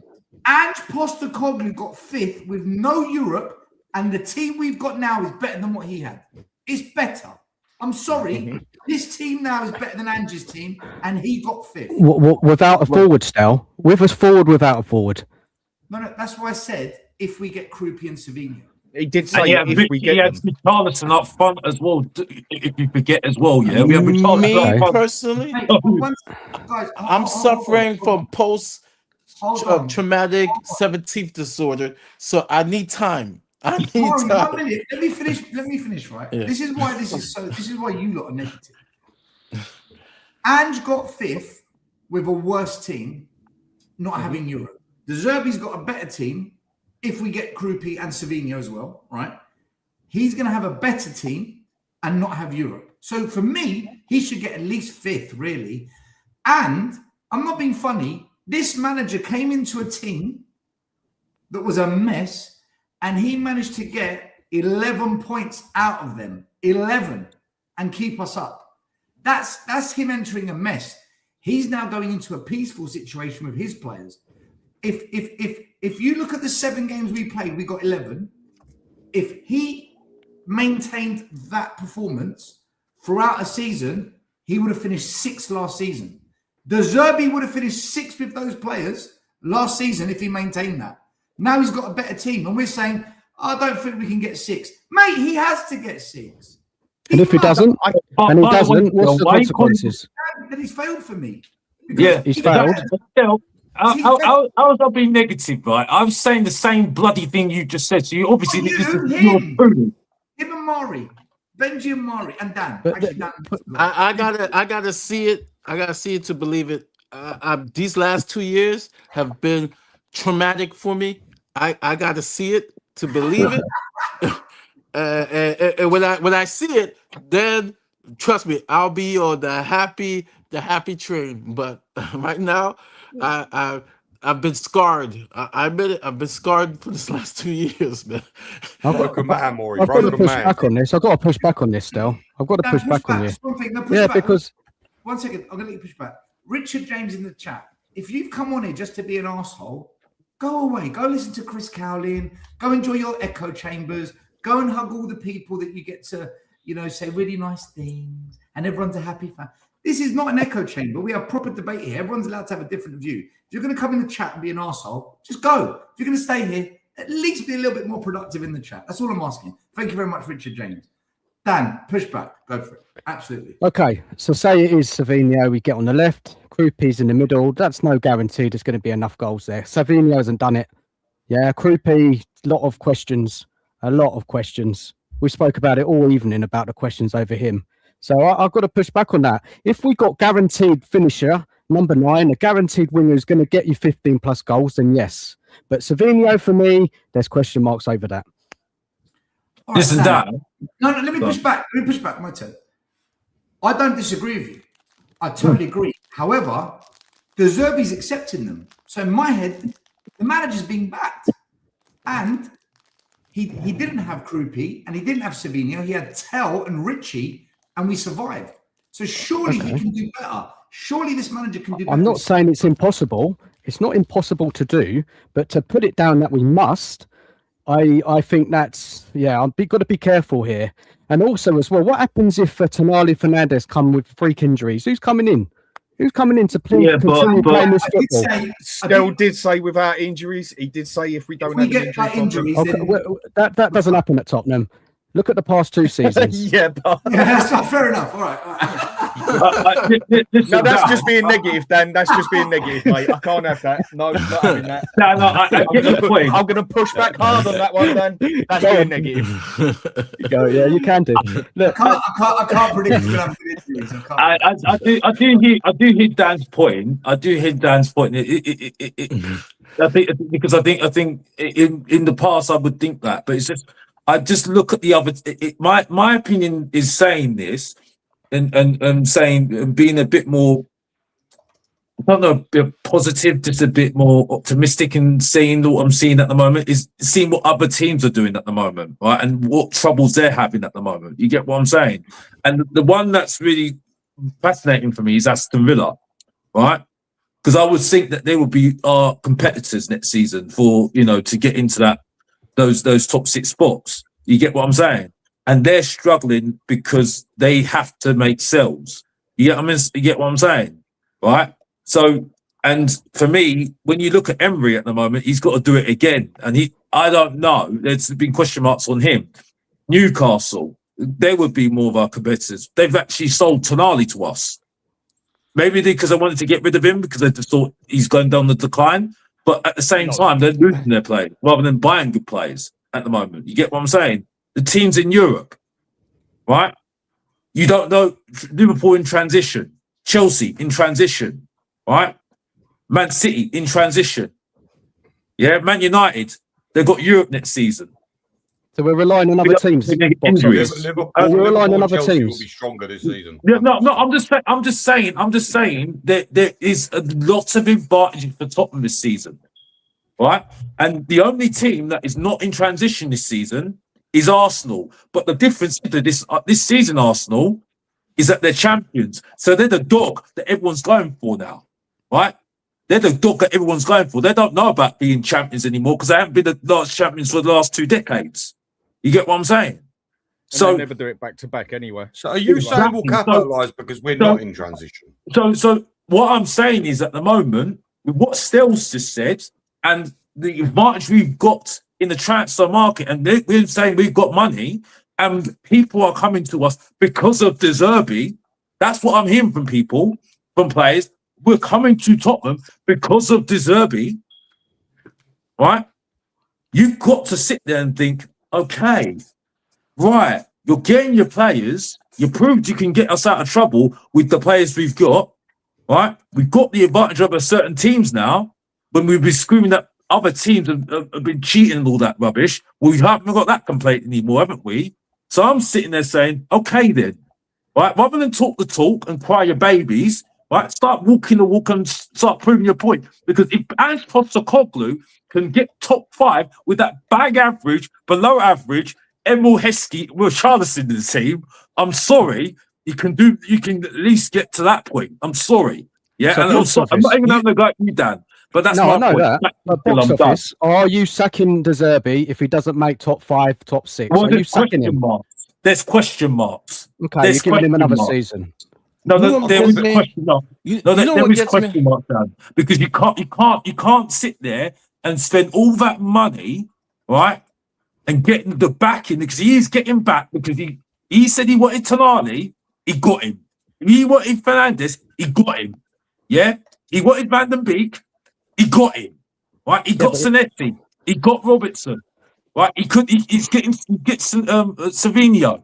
Right, so he's getting all these players that some managers, even the great one, and we know the great one, Mourinho, Jose Mourinho, didn't I was even just get about to say anybody. that. He got the wrong I was Fernandes. just about to say that. He I got the was- wrong Fernandes, right? And he got a bang every striker, even though he had Harry Kane and Son, that he made them better, by the way. That Right, made so me I'm Are you sorry. suggesting we've got the advantage? Is that what Yes, you're we have suggesting? got the advantage. Come Can on, you look at please Newcastle. explain They're that getting to me? ripped apart. They're getting ripped apart. Look at That's Aston just Villa. one team. I mean, I'd understand this if we were already a good team and And we look had at the great people players. going up now. But all we're doing is refreshing our ranks to become semi-competitive again. Yeah, but You've bro, got- if you don't sit, bro, okay. This is the problem with Tottenham fans right now. We sit in a little bubble. We're sitting in a little bubble as being the Tottenham fan. And just don't look at the one wood for the trees. When you look at the rivals, they're talking about us. They're talking about us sitting there saying, well, Newcastle fans and Aston Villa fans. You saw at Bonahor was at the Bonahors rant about Tottenham, saying, how the hell is 17th Tottenham, who've been 17th last past season, are paying money, and we've got won the Europa League and got into top 4, right? And what the Tottenham Hotspur are doing the work that they're the money the buyers that they're doing right now. So we can't Alex, sit here anymore and say that we should be Alex, happy with 8th when we're doing the work that we're doing. And Aston Villa, who were done more than us last season and actually won their game at a counter in the Europa League to win not only the Europa League but in top 4. So it's kept their standard, and they still have to sell players. Alex, So you're saying what we've the got great, this the biggest crime is, and it still knows I've been saying this since I first met him, since day one. The money has always been there. I'm telling you, from the source of Tavistock headquarters here in Orlando, Florida, the money has always been there. Could you imagine if we said, okay, we'll pay the image rights fees of Dybala? Can you imagine if we're back Conte? Could you imagine we could have crossed that line? We could have been first in the finish line. That's what makes me this offseason great, but it also gets me so pissed off. The money was always there. Don't believe the lies. The money was always there. I don't agree, Murray. I don't agree. Misspent it. It's always been there. Dan, if you look at, and I'm talking about Joe Louis, because Levy's gone. Levy's gone. The success that Tavistock has, they own half of Orlando. They just sold a chunk to Disney for a university that Disney's Tavistock, because I know that like the back of my, I've met employees who have gone to Tottenham, and they will tell you it is a well-run machine, money-making machine, and they think Tottenham's that way. And I have to educate them. Like, no. Tottenham's not run like Tottenham. The money has always been there. It's been there. Don't let them fool you. You know, it's just the access to the money has changed. The access to the money has changed, but the money has always been there. Right, I get where you're coming from now. Yeah, if you understand what I'm saying. Our right? biggest The issue was access to the always money. wages. Yeah, for me, the main thing has been wages. Yes. But do remember, with this stadium, we were held back 2 years as well of money that we was going to spend. So they say, yeah, because COVID did actually hold it back 2 years of what was intended to be done. We spent £900 million on players, and that's what I was about to say. We have spent a hell of a lot of money on players. We've made some terrible choices. And one thing that I think definitely held us back was the wages. Now that the other fella's gone, he's done his shit. The reason we can do what we do now is because of what was done. But that's all done and dusted. We're on a new stage now. It looks like we're willing to spend the money. It looks like we're willing to spend it more wisely. It looks like we're also willing to pay the wages now. We're willing to finally start acting like a big club. And when you actually look at it, the way I see this one is the fact that there is only one other side to really get more money in at Spurs, and it's not really on the business side unless we get another 30 things a season to happen at the stadium, and the only other one is selling the name of the stadium. The next way to get the price up at Spurs and to get the contracts in at Spurs and to get the sponsors in at Spurs higher and that is focus on the football side now, because everything else is there. The business side of it, everything is built. Now, if they focus on the football, I don't care if they're doing it for the football reason or for the business reason. Just focus on the football now, even if it's to get their business up and make us an actual big football club now, not just a big bloody business.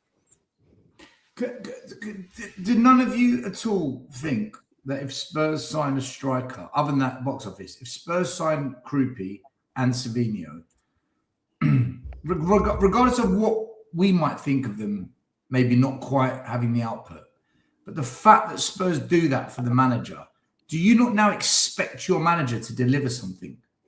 Do you have no forget what you think is going to happen? Do you have like, there must be some expectation. This is the first manager that's ever been backed at Tottenham. Surely we've got to have some expectation from him. 3 forwards. If they're going to spend 100 millions on players, literally 100 million on player and established players and everything as well, and then also go and get the striker for 90 million, whether he's worth it or not, leave that out of it and then go and also get another player for 70 million on the side and basically rebuild that team for him. If I was the owners, I would have expectations. It's just different people have different expectations. It's not my money, so what do I care at the end of the day? I just want to see Spurs doing better. But I still agree with, at the moment, anything higher than 8th, brilliant. If we then go and get a striker and a left winger, then we've got to be looking at top 6. Okay. So I'm going to bring this up. basically. I'm going to bring this up. Is De Zerbi a winner? He's unproven as well. There's questions over De Zerbi. Stel, you particularly, I'd like to answer that. He's like Arteta, no. Okay. Well, Arteta's a winner now. Now he is. Where did Arteta finish for 8th, isn't it? First couple of seasons. Yeah. Yeah. I don't think De Zerbi's not a winner. No, to answer your question, no, he's not. So why do you have more faith in De Zerbi given the fact he's not a winner? At least that's what you come across as. Like Finishing top 6 is not winning anything, is it? No, it's not. What if he finished the conversation we've had in the past, though, still the conversation we've had in the past is in the FA Cup, 8th in the FA Cup. Guys, hold on a minute. You've just changed the conversation. I'm talking about where we finish in the league, nothing else. I never said in the league. Okay. Can I come back at this still? There is no doubt about it. There is so much pressure going into next season with the amount of money we spent. I'm not arguing that. There is expectation is going off the roof, right? It's going off the roof. Now, are you putting the pressure more on De Zerbi because he's accepting these players? Say he accepts Savinho. We know he's already accepted an old Robertson. You know, we've already got question marks over the goalie. Now, if he accepts KROUPI, if he accepts Savinho, are you? And I get it. If you're thinking of it like this, if we don't get top 5, top 6, then he has failed. Dan, last season, so many fans blasted the players. Players are shit. Players are shit. Players are shit. It's all you heard last season. And they're still, most of them are still here. Right. I was never one of those guys. I always said, this manager's coaching sucks. I called him a loser off the back of that Super Cup final because I thought his decisions were poor. I got called out for it. 6 months later, everyone wants the manager out. I wanted Tudor out after the Arsenal game. I never blamed the players for being 16th, 17th, never once, not once. I always said, though, I don't think they're good enough for top six. I don't think they're a top six team with all the competitions we're in. We should be minimum mid-table with these players, minimum. I felt Frank did a poor job. I was always that guy last season. I never once called out all the players. The only thing I did say is the front line is god-awful. It's the only thing I gave Frank grace on. The front three, I always said was shit. But the rest were never. De Zerbi came in and proved me right because he got something out of them. He got a tune out of them to save us, right? Where Frank and Tudor couldn't. So the way I look at it now is I expect my manager, if he's getting back like this, mate, you've got to get top six with no Europe. When Ange did it, when Carrick did it, how can you not do it? And you've got a better team. How can you not do it? If we get loads of injuries, like you said, there's no replacement for Tonali. There's no replacement for KROUPI. Fernandes. There's no. Yeah, I don't know about Fernandes. Well, the only thing I will say this. I expect De Zerbi to do something with this. All right, with Carrick. Now, I will say this: with Carrick, he did have the Player of the Year, Bruno Fernandes, and what Ange had in that first season, right? Which we're still starving for. Even if we sign Savinho and KROUPI, you still have to have the money man, and you know who I'm talking about. You have to have the money man, a person who's going to score goals and create, who's going to be money. And as of today, even if we sign Savinho, we hope, and KROUPI, we hope. So we still don't have that.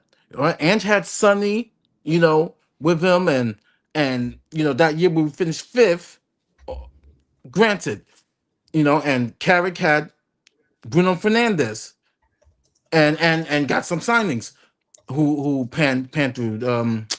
I forget what's the guy's name. The two forwards that they signed in the offseason. Whereas with us, who is her money person? I like to call it. Who's scoring the goals? Yeah, that's it. Who's scoring the goals? That's it. That's my biggest concern. Question marks. Yeah. Until I see who we're bringing in. Yeah, and even as I said, Savinho, KROUPI, question marks for me. Yeah, that's why I'm not going all in top six. We have to finish because I don't think those players are going to guarantee. They could do, of course they could. Yeah, right coaching, the system's great. We have a fantastic season, hardly any injuries, everything clicks. Yeah, but I'm just not sure on some of the signings. How did Ange do it then? Son, he had goal scorers. He had Son. He had Johnson who scored goals. He had Son who scored goals. This team right now does not score goals. Yeah, right. We had goals in the team. And like Carrick allowed the players to play. Everyone wanted Johnson gone in the last correct positions. He scored goals. Everybody wanted Johnson gone last year. But still, you're talking about top five, yeah? We finished top five. We scored goals, right? We had goal scorers, and we got top five. We should have got top four, to be honest, unless Ange messed up the tactics, But at the end of the day, we had goals. We had goals. Okay, this team has not got goals right now. You're right. But do you also agree that if you spend 90 million on KROUPI and 70 million on Savinho, you expect your manager to get goals out of the team? Yeah. Otherwise, why are we signing them? I get that there. I get that, and that's why it's on him. Because if it doesn't come through, if they don't come through, that's De Zerbi's chose those players. So that is on De Zerbi because I have doubts. What doubts about De Zerbi? About the choice of striker, winger that we're looking at bringing in, right? So it is on De Zerbi. And also Lange going back to our scouting for the team. We'll go back. Yeah, but I don't think Lange is involved in this. I think it's more to do with. Hold on, can I bring you back a minute? So, Danlist, then you agree with me? It's on De Zerbi then. Yeah, I get that, and I can totally understand the pressure on next season with the amount of money we're spending. If he chooses Savinho, if he chooses KROUPI, and he doesn't get top 6, then you've got to question his decisions over transfers, because if they don't hit, they don't get enough goals, then I'm going to be thinking, well, why did you choose those players? Why didn't you spend £90 million on a proven striker? Why didn't you spend 60, 70 million on a proven left winger who's got the output, who's proven it in previous seasons? Savinho in the last 2 seasons hasn't got those numbers.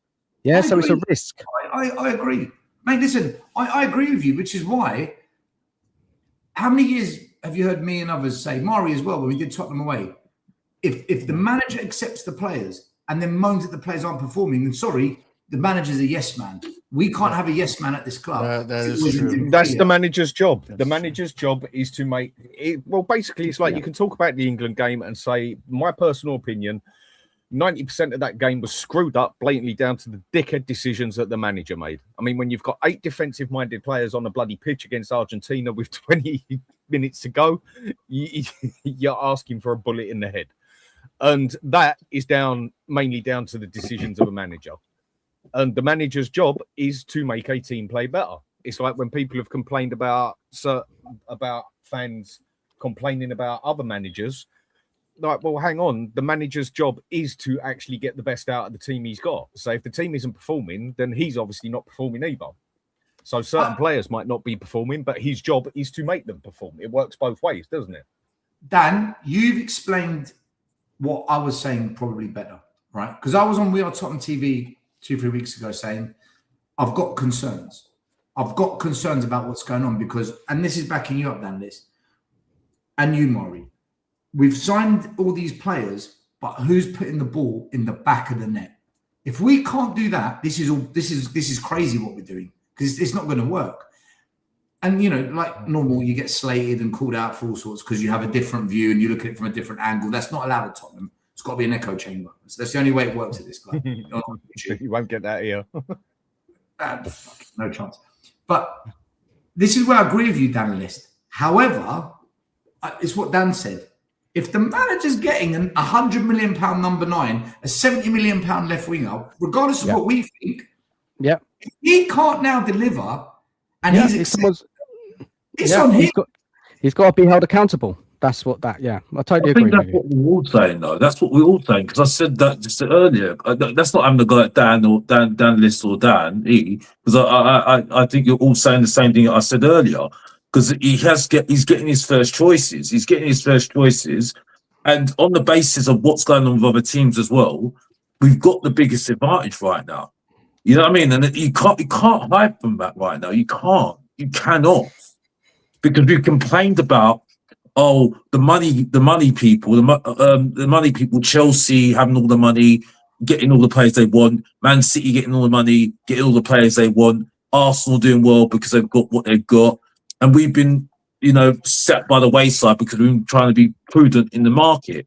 Now, we look like the guys that everyone's getting jealous of right now. You know what I mean? So, for me, I just think we've been complaining about having no advantage whatsoever.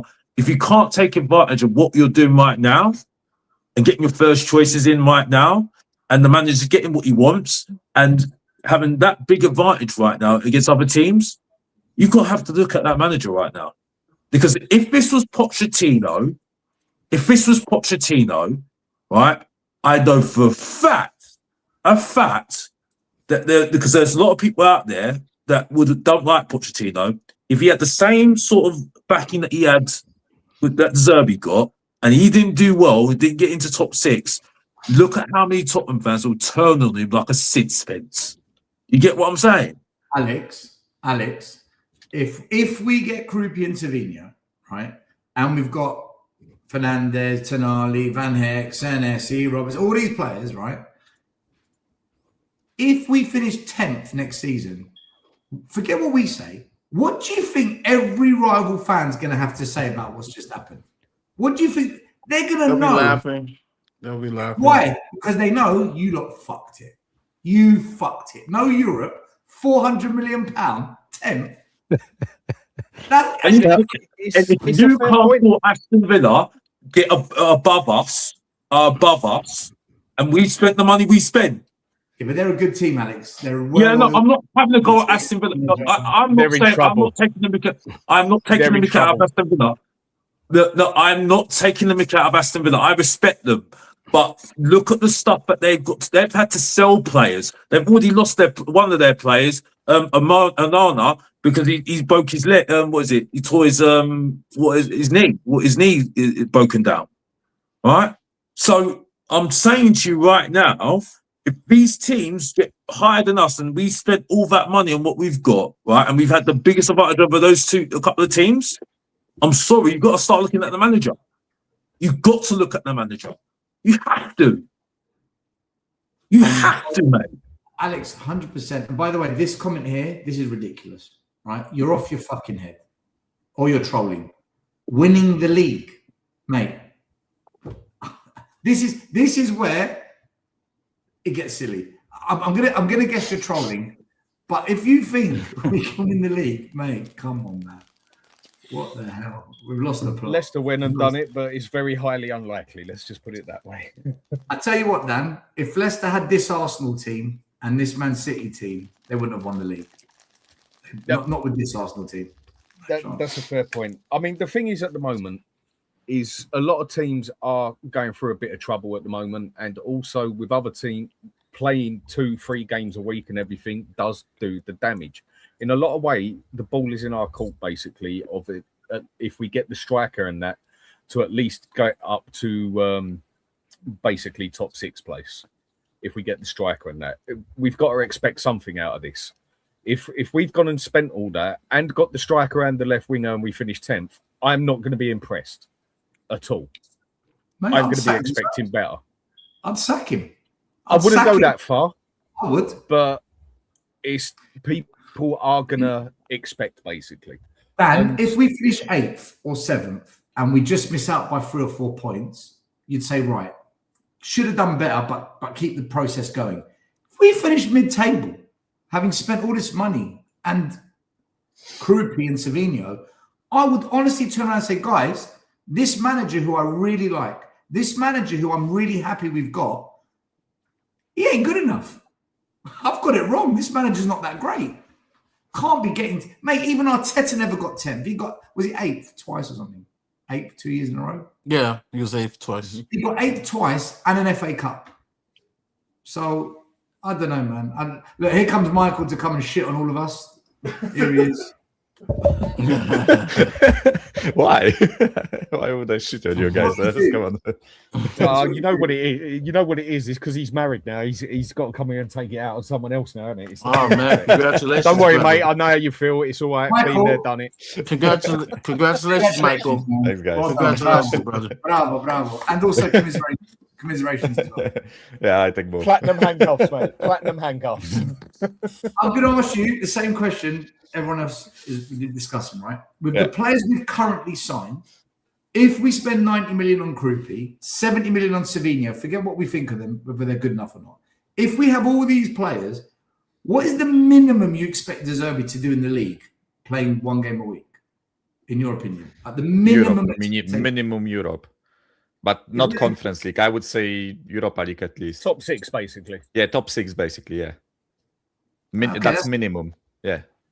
Right, because Benji thinks it's a bit unfair because you've got to take into account these players haven't all played together. There's a lot of new players, and which I argue with. Benji thinks that. I'm sure there's other fans that think that as well. Like I don't expect us to be slapping Historically, everyone there's around, evidence right? for it. Yeah, but I don't expect us to be slapping everyone around, right? But you would think that if we signed 2 of the best ball-playing center backs in the league, right? According to statistics, we signed one of the best midfielders, in my opinion, in the league. Although apparently after he joined us, he's apparently just a runner now, according to every fucking opposition fan, right? Right? But yeah, but listen, so we signed a £100 million runner. And Mateus Fernandes, who I think his ball-playing ability is really great, right? And if we sign 2, young forwards who, especially Savinho, haven't scored many goals, right? But I think if you basically, I think we already strengthened the rest of the team, right? We already did the defense, we already did the midfield. So I think by proxy, if the rest of the team is better, then the forward line will be better, in my opinion, right? Like, I don't expect us to be as shit going forwards as we were in the past season, right? If we sign KROUPI and Savinho. And as you said, we will be playing one game a week. So I don't know if United could do it from 15th to 3rd. And honestly, like, I think we have a better defense than them.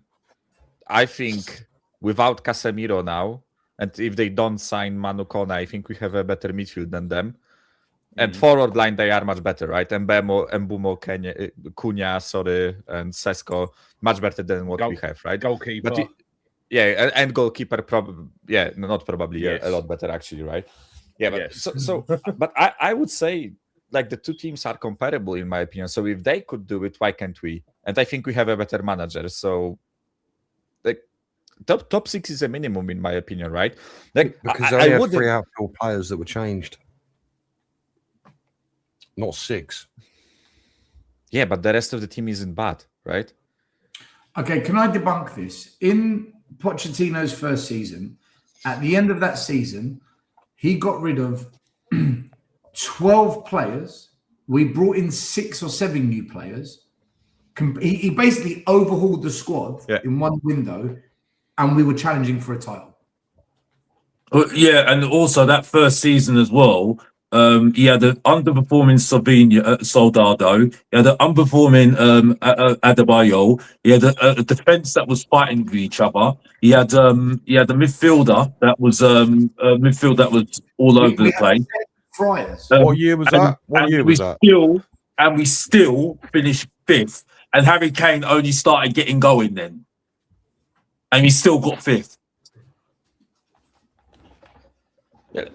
And I'm not having a go. Benji. This is not having a go at Benji time right now, because I can. You know that Benji, that yours truly would be on the same wavelength with you right now. But I'm sorry, Tottenham Hotspur have got a big advantage this season. They've got a massive Box office, brother. I'm not trying to be negative, and I apologise. No, I'm not saying you're negative, mate. Do not think I'm negative. No way, no shape or form. Alex, just tell him straight. Tell him straight. It's negative. Fuck you, Benji. Look, all I'm trying to advocate for is look, just I just don't want that amount of pressure. Like for me, 7th, 8th, 9th, I'm happy with, and I know that sounds crazy to some people because the amount of crazy talent we're bringing in. And listen, I'm all for it. I love it. I'm over the moon. I really am. No one's happier than me, but I just can't shake the feeling that, you know, we're not a stable team before any of these players have come in. So there is no core there. There is no core. There is no core of stability. And when you bring in 6 players, we've seen it with Liverpool, we've seen it with Chelsea, it's always uber rocky. And I would like to hope that most Spurs fans would be slightly, just a smidge lenient this coming season. I get what you're saying. When you've got, you know, when you've got all these players coming in, you know, to the standards of players that we're getting, and it is a new thing for Spurs, let's be honest. We're not used to this sort of signings. I just think they're going to need a little bit of time. Yeah, Benji, but to counter your argument, you gave Chelsea as an example. When Chelsea were doing the rebuild, they were in Europe, right? And they had to play 2 games a week. We will be playing 1 game a week. So, like, I think the difference is, like, I think that's massive. a bad thing, Michael. I think that's a bad thing. That we're not I playing. think that's a good thing. I think you have 4 trainings. But when you've got a new team, do you not want them playing together as much as humanly possible? You want more training together. You want more training. We want De Zerbi to imprint his vision on the perhaps team, you're right? right then. Perhaps so. No, I'm just countering your argument. Maybe you are right, right? I'm not saying that you are wrong. I'm just like trying to counter your argument that for me, if you don't play in Europe, you have 3 to 4 training sessions per week instead of 1 or 2 when you play Europe, right? Because Europe, you have to travel and, you know, players get days free in the middle and etc., right?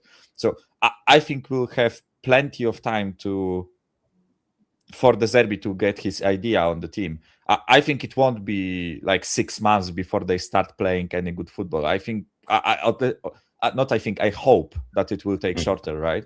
Me too. I'm just at the point where listen, I said that I expect top 6 minimum, right? But if he finishes 7th, that doesn't mean that I want him sacked, right? Like, as you boys said, if he finishes 10th or 12th, then yeah, like fuck him off, right? That means that he failed miserably, right? But if he finishes like 7th, okay, that's under my expectations, right? But that's not. What about 9th, mad, Michael? right? What about 9th? No Europe is for me a sacking, I would say. Okay. Yeah, If we don't even Fair get got a- Hey, look, each their if we own. don't get even Conference League, at Conference League, least. yeah, at least Conference League, right? Although, Yeah. like, by the way, I respect No, I'd Conference rather League. not have that personally. No, I'd There'll rather be finish another 9th. trophy in the cabinet. Do you know We're what I mean? getting I'll a take it. trophy. We're getting a Exactly. trophy. I think Europa League. I think Europa League should be a minimum with the squad Yeah. that we've got right now. Yeah. I think you just got and it's just Alex. the other teams. The other teams are struggling at the moment because of the FFP, and we've got the biggest advantage over them. And we complained about not having the advantage over these teams. Alex, you said one crucial thing. You said right now you would expect Europe. Right now, no, because we don't have the forwards. If we sign forwards, then I'm expecting Europe minimum, right? No disrespect. When we get in our first choice midfielders and Aston Villa selling their players because they've got to sell to buy, right? I think at the moment Tottenham Hotspur cannot be making excuses right now. No, I'm not making excuses, Alex. I think without the forwards, Yeah, that we I are agree with you. supposed to buy, like without the forwards, United, City, Arsenal, Liverpool, and Villa, in my opinion, all have much better squads than us right now, right? They all have Europe. We don't. But without, I'm saying if we don't buy forwards, right, then I No, would expect those Michael, 5 let me teams ask to you a finish above question. us anyways, right? Let me flip this. Okay. Let's just pretend we've signed KROUPI and we've signed Savinho. Right, that's it. We're going to stick with Solanke. Kudus is back. Madison's back. Tavi Simmons is back come November. All the other, everyone's fit. There's no major injury crisis, whatever, blah, blah, blah. What is going to be the expectation from the board if they drop 400 million on De Zerbi? What are they going to demand from this season? Europa League minimum, in my opinion. Yeah, It's got to be. It's got to be. no, I agree. It's got to be. Well, Benji, then that goes against what you've said if you think it's Europa League then, right? No. Because what I've said is I personally would be more lenient if we finished 7th or 8th. I would be more lenient because, and again, I just want to clarify, God, I hope I'm completely wrong and we finish in the top fucking 4. I'll be over the moon. Good Lord. I'm just trying to lower expectation given the facts that I've pointed out. But no, I'm not contradicting myself because that's the board's expectations, not mine. I hear the thing about the strikers, what Mikel's saying, yeah? Right, and well, you know my feelings on the strikers. I don't rate them. I don't rate them at all. But I do feel, trust me. I do feel, and yeah, maybe to advantage. Yeah, they're the worst strikers out of the top 6, obviously. You know what I mean? Maybe even the top 10. But if the Derby is happy to keep them, though, right? Keeps on most of these strikers. That's still on him as well, right? Because for me, I don't think if he says, I don't want Richarlison at my club, I don't think the club are going to ignore that.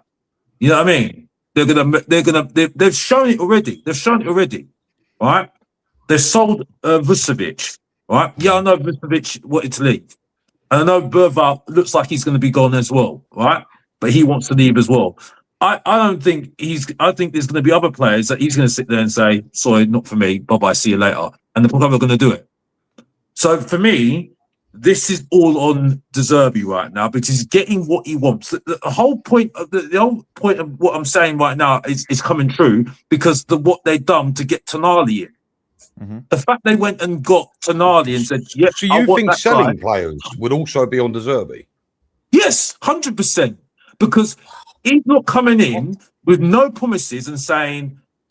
Because he saved Tottenham. He saved Tottenham. He saved their bacon football as manager, well. Alex. You can't just bye-bye. I wish you could, but you can't. It's not football manager, but my man. You've got to have suitors. You've got to have interest. Yeah, but I'm not. I'm not saying that everything's it's going to be magic and everything's going to happen straight away. No, but You have to put some expectations on this right now because we have got the biggest advantage right now. You're not going to get any bigger advantage than anything else ever. I don't think you're going to get the big advantage next season. I really don't. Because I think other teams are going to sit there and say they're not having this. Right? So I think this year we just got the biggest advantage right now. And if we don't take advantage of this right now, we've got our own selves to blame right now. I don't care about our strike. Yes, our strike force is crap. And everyone should know yours truly been saying that for a long time now. Yeah. But if he keeps them and he's happy with them, that's still on him. I'm sorry. You know what I mean? Because he's got the opportunity to tell them, sorry, I want my strikers to be better this season. Right. And if he says that, they'll jump for him. Right. The fact that they jumped and got Tonali for him says it all for me. Yeah. That's all I've got. Like Alex, I think I can speak for everyone on this panel. I think our biggest issue with this club always was that they are not backing the manager, right? And that they are not spending the money that they have. They are backing the manager now, and they are spending the money that they have, right? So from my point of view, I don't like these fucking owners, right? I don't like Lunch. Still, I have many issues with them. But right now, they are doing their fucking job, right? Like their job is to back the manager and to buy good players. So if they are doing their job, then the fucking manager has to do his job, and the players have to do their job, right? Yeah, that's my point. So, in my opinion, if they seriously buy him 2 forwards, like listen, by the way, like Savinho and KROUPI, I could find you. I think I would prefer like better options out there rather than Savinho and KROUPI. But okay, if he really wants them and he points to them as the target and they get him those players, right? Then it is on De Zerbi to deliver, right? Because the club are putting forward all the money and are giving him all the faith that they have in him, right? To deliver what they think is achievable, right? So he has to deliver that, because otherwise, like, what they spent 400 million pounds and we finish 15th and they don't sack him. I can see that, right? So there will be massive expectations on him, right? For the first time, I think fans and the board are united when I say, and I'm agreeing with you here, all eyes are going to be on De Zerbi. Yeah. All eyes are going to be on De Zerbi. There's no getting away from it. Can I ask you boys a very quick question? I mean, Dan was speaking about this a few days ago. Say we don't get a striker, but we go and get a Savinho and a Leao. Are you guys still happy? No, but I'm not happy with Savinho, and I'm a bit too mindful about Leao. But at the same time, played striker most of this season. I'd say about 3/4 of his games. I think he was striker this season. Oh, but it's not that much, is it? If De Zerbi would have accepted those players, he would have accepted those players, right? So for me, it's still on the manager, because if you're accepting those players, right? But would you be, Alex, happy? No, I wouldn't be happy with those. No, I wouldn't be happy with those. So a striker is an absolute must, no matter what. Yeah, I mean, I wouldn't be happy with those options, no. But at the same time, he's got back a lot this from what we've seen right now. He has been backed. So I don't think he can complain, because if we're going to start looking at that and saying that he's been unfairly treated, we can go back to Jose Mourinho. And we can go back to Antonio Conte, well, especially Jose Mourinho. So I'm sorry, he's been backed a lot. So I've got to say, I have to be balanced here.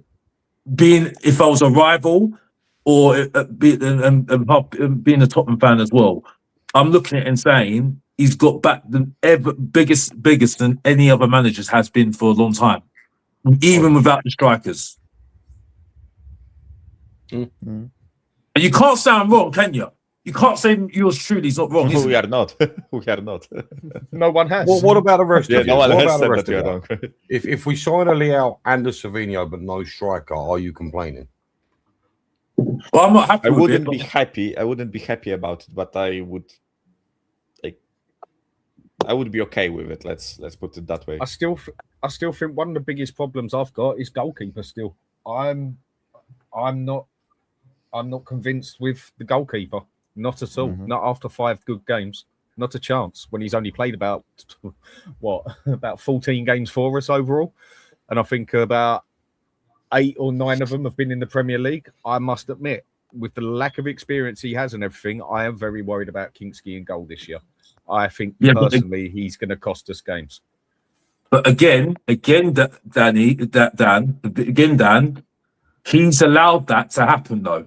He said I'm not disputing that. I'm just saying what I'm worried about. I'm totally with you. You know I'm totally with you on this. But I'm the goalkeeper. I'm with you. But I'm saying to you that he's allowed this. He could have got another goalkeeper. So I'm again he could cost us games, but that's on the manager then, because he's allowed it. He said he's your number one. Okay, so you're saying that he's your number one now. You've got Dubravka now, who's not going to compete with him. He's just a backup, all right? Mm-hmm. You had the opportunity to get another goalkeeper that's going to compete with him. You didn't make the choice. That's on you now. No, that's of course it is. That's the manager's. That's what the manager's there for. It's his choice on who we get in. But if you look at some of the players we're going for, whatever, and that we've already been looking at them before De Zerbi came into it. Savino, we're meant to be interested in for about a season and a half now. So he's agreeing to that as well, or is that a club buy? I don't know. Either way, but he's accepting it coming in. I'm just saying to you, the one thing I am worried about is goalkeeper. Big time.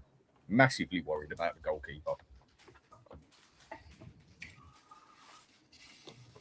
And I know a lot of people like him and say he's the reason we stayed up. Or you can also say, well, West Ham with that crap was why we stayed up. Or De Zerbi kept us up. Or did Polonia's goal keep us up? Yes, he done a couple of good saves. But I am extremely worried about... I mean, for me, a goalkeeper is every bit as important as a striker. Every bit as important. I'm actually quite confident about Kinski because his distribution is quite good. And yes, we're going to play a lot out from the back. And with him comfortable on the ball, the centre-back's comfortable on the ball, I actually feel that this is something that's going to work well, which goes back to my argument last week. Which is why I hope it does.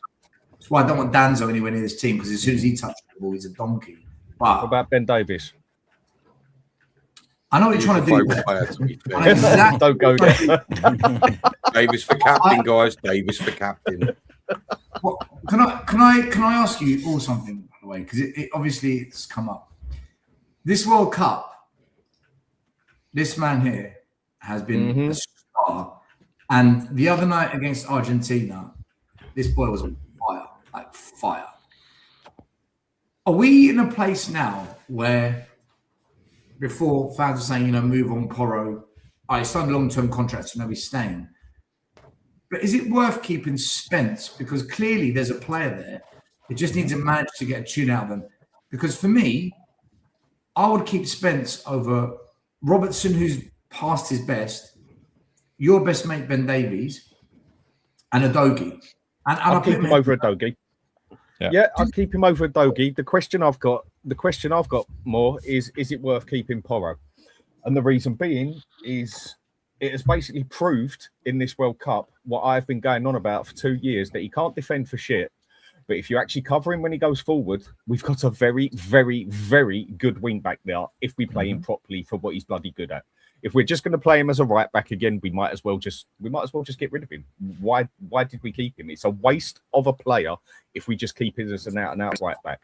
Look how he has played every game for Spain. People tell me he starts as a right back. Yeah, no shit, Sherlock. And then that's why he spends most of the time on the halfway line or just below it with their DM that big teams don't really use much anymore, but Spain do to obviously cover it, and that covers. He's good at. Porro is the one I'm really interested to see what De Zerbi does with. Is he actually going to do what he needs to do to get the most out of Porro, basically? And Spence, I'd keep him over Udogie because Udogie's just injured all the time. And plus with Spence, you've got left, right, you've got homegrown, and you've got a different style of play because he's a lot more defensive. I also hope, quickly say, I also hope that we will be keeping much more of the ball this season, right? So that would imply that Porro will be more useful, because I think that the worst shit that happened last season was the fact that we were playing with like 30% of the ball with a flat back four defending for our life, and we had Porro as right back, right, who's not a defender, as you said. So I would hope that if we are the team to dominate in terms of like keeping the ball and possession, then that would allow Porro to use the best of his skills, which is ball playing, long passes, and ball carrying, instead of being basically a fourth center back, right? Like we used him in the past season, which was absolute bullshit. Like as you said, I also think the style of play will have a massive impact on how we view Porro. Like I've always really liked the guy. I think he's a quality footballer. It's just we need, as I said, we need to use him to his strength, right? Not to his weakness. And that's what we've done with Porro the whole time. Other quick thing is with Spence. The question I do have with Spence is why every manager has basically pushed him aside. Even when he was our best player for nearly 6 games straight, as soon as Udogie was fit, bang, baked potato, Udogie straight back on the pitch. You know what? Can I just say something about Stell? It's Stell, wrong one. But you're my brain, Stell. Good Lord. Not you, mate. Not you. You probably do a better job than some of the other players we got. Right. Can I just say something about Spence? And it does make me giggle because really dodgy. I know. It does make me laugh with Spence because people are saying he's had a really good World Cup. Bedtime. I've seen him play far. Bedtime. Mate. You know what I'm tired. I sit back. It makes me laugh because people are saying, "Oh, still in your head." This. Right. Tell me about. I'll go to sleep dreaming of you, mate. You know, people are saying Spencer's had this great World Cup. I've seen him play better for Tottenham. It's like it blows my mind how people tend to forget. So, admittedly, he's had a bad season, like the rest of the team, no doubt. But have people forgotten what he was like the season previous? He was untouchable for about 4 months. He was by far the best player in our squad for about 4 months the previous season. He was being lauded for beating people 24/7. Lauded for fucking keeping defenders in his attackers in his pocket. Like, he is capable. So when people say to me, "Yeah, we got to get rid of him," why? Like, strike while the iron's hot. Why? He offers you left, right cover. He's a good, solid player. Yeah, he had a bad season last season. Fine. Name me more than fucking 2 players that didn't have. Do you know?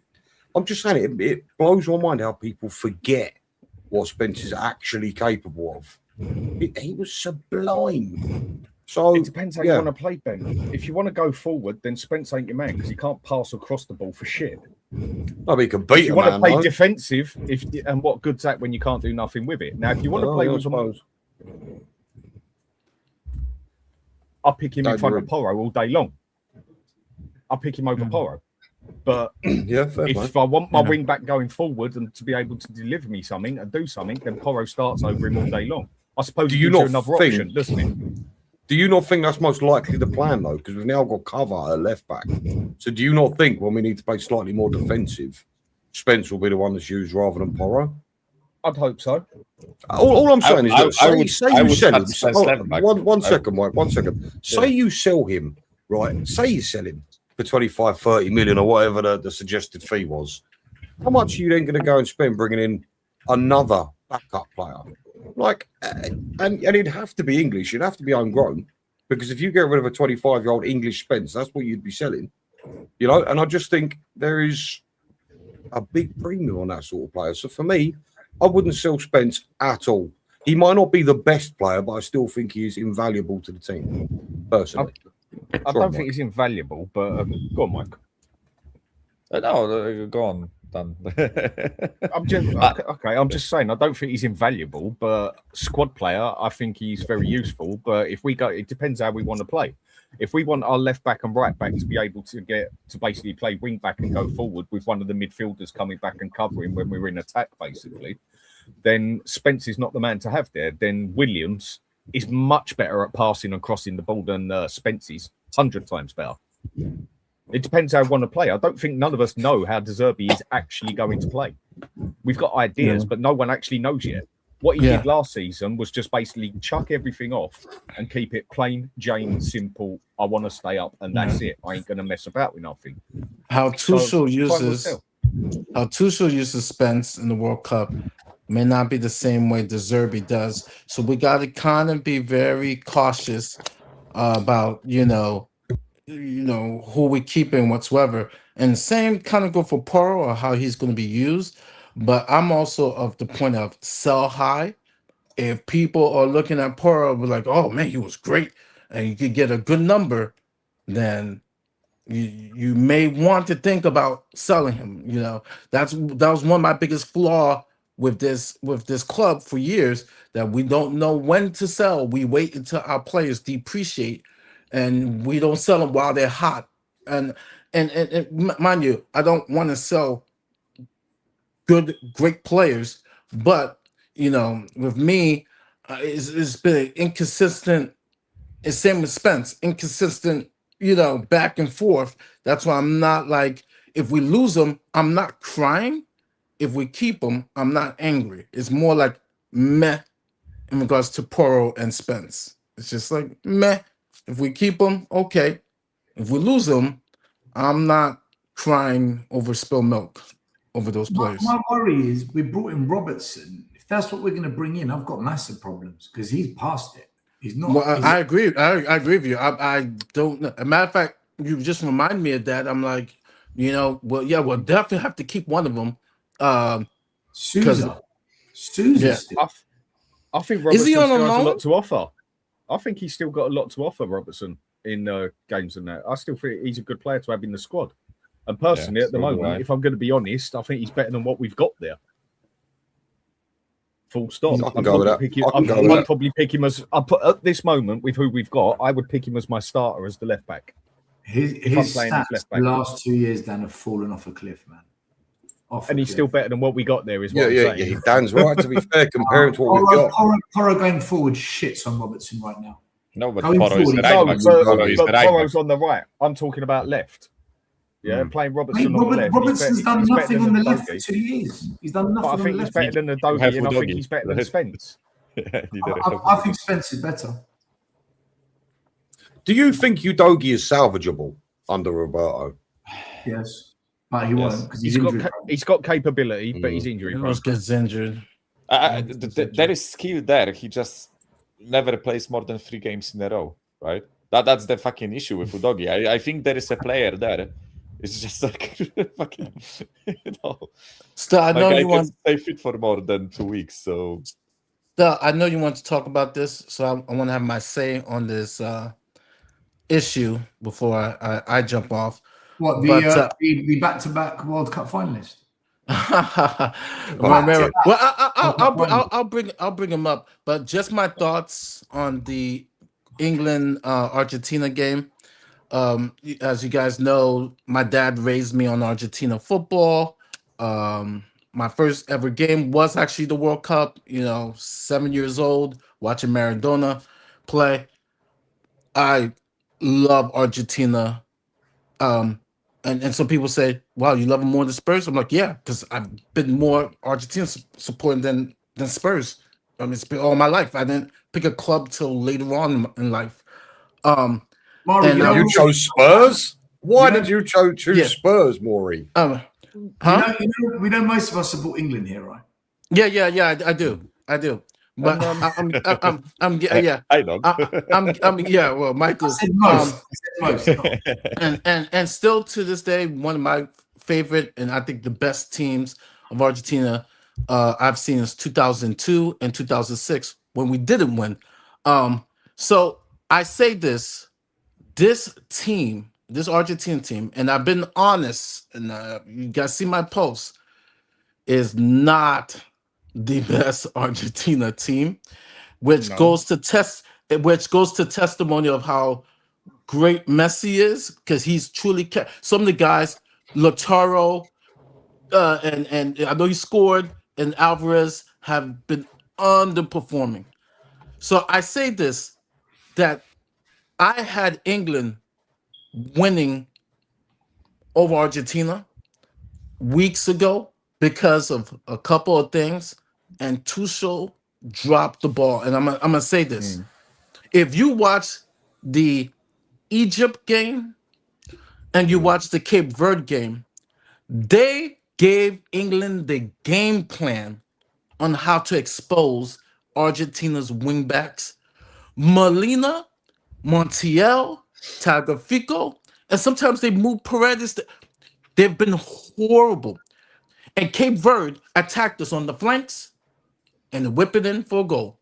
Same with each. Mo Salah was out running our win backs. So I'm expecting, I know Saka is hurt.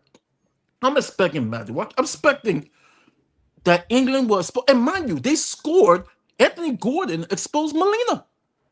And to my surprise, I'm like, wow, they gave us a free pass. They gave us a free pass to get back in the game. When you're giving the GOAT 30 minutes or so, close to just whip it in and just play a deep, what's the word, park the bus. And I was just like, we're going to tie the game and we're going to take the lead. I was all out confident. The aggression turned off. The worst thing that happened was you guys scoring too early. That was the worst thing. And I'm like, and I'm happy that we won. And I know Spain, it's going to take another miracle out of Messi, because Spain's midfield, like Spain should win the game. But England, I'm like, they will never win a World Cup because of idiot coaching. And the players also, some of them not stepping up, right? More on Tuchel, but some of the players who even went back before Tuchel did substitutions. Argentina was there for the taking. I'm an Argentina fan saying that. Yeah. They were there for the taking. They did not expose us. They did not hurt us. And the game plan was there. The game plan was there. And 100% bottle job. I couldn't believe it. And I'm an Argentina fan. Stel, can you bring up my screen on there, please? There you go. Right. With that, blue is Robertson, pink or red, whatever you want to call it, is Udogie, and green is Spence. And then if we go and look at the previous season of Robertson, he's now in purple. Not much has changed, and he also played considerably more the previous season. So now where are you going with this? Go and look at the percentage of successful crosses and successful progressive passes. Absolute bullshit. So yeah, and now go and do what you said with the other two players as well. That's like saying the striker took 10 shots but scored 1. No, that's poor. That's what's happened to Robertson. Whereas before that wasn't the case. If he put in, that's why his assists and his goals and his quality of crossing has all fallen off a cliff. But he's still a lot more progressive consistently over the past 2 seasons than the other two by 110%. And that's what we want season. to do in it. It's the same as the season before, basically. I mean, again, it shows on there he hasn't really changed since the season before with his style of play. Season. All right, I'll go by last season, which is the most recent one. Last season, he played in an attacking team and was shit. Our players played in the most negative tactics going. Like when Porro and Spence were playing in Ange's first season, they were much better. Porro the year before that was fantastic. Maybe Robertson under De Zerbi, the way we play, he gets an uplift and he finds a bit of his old form. But the one thing he's a lot more of a progressive player.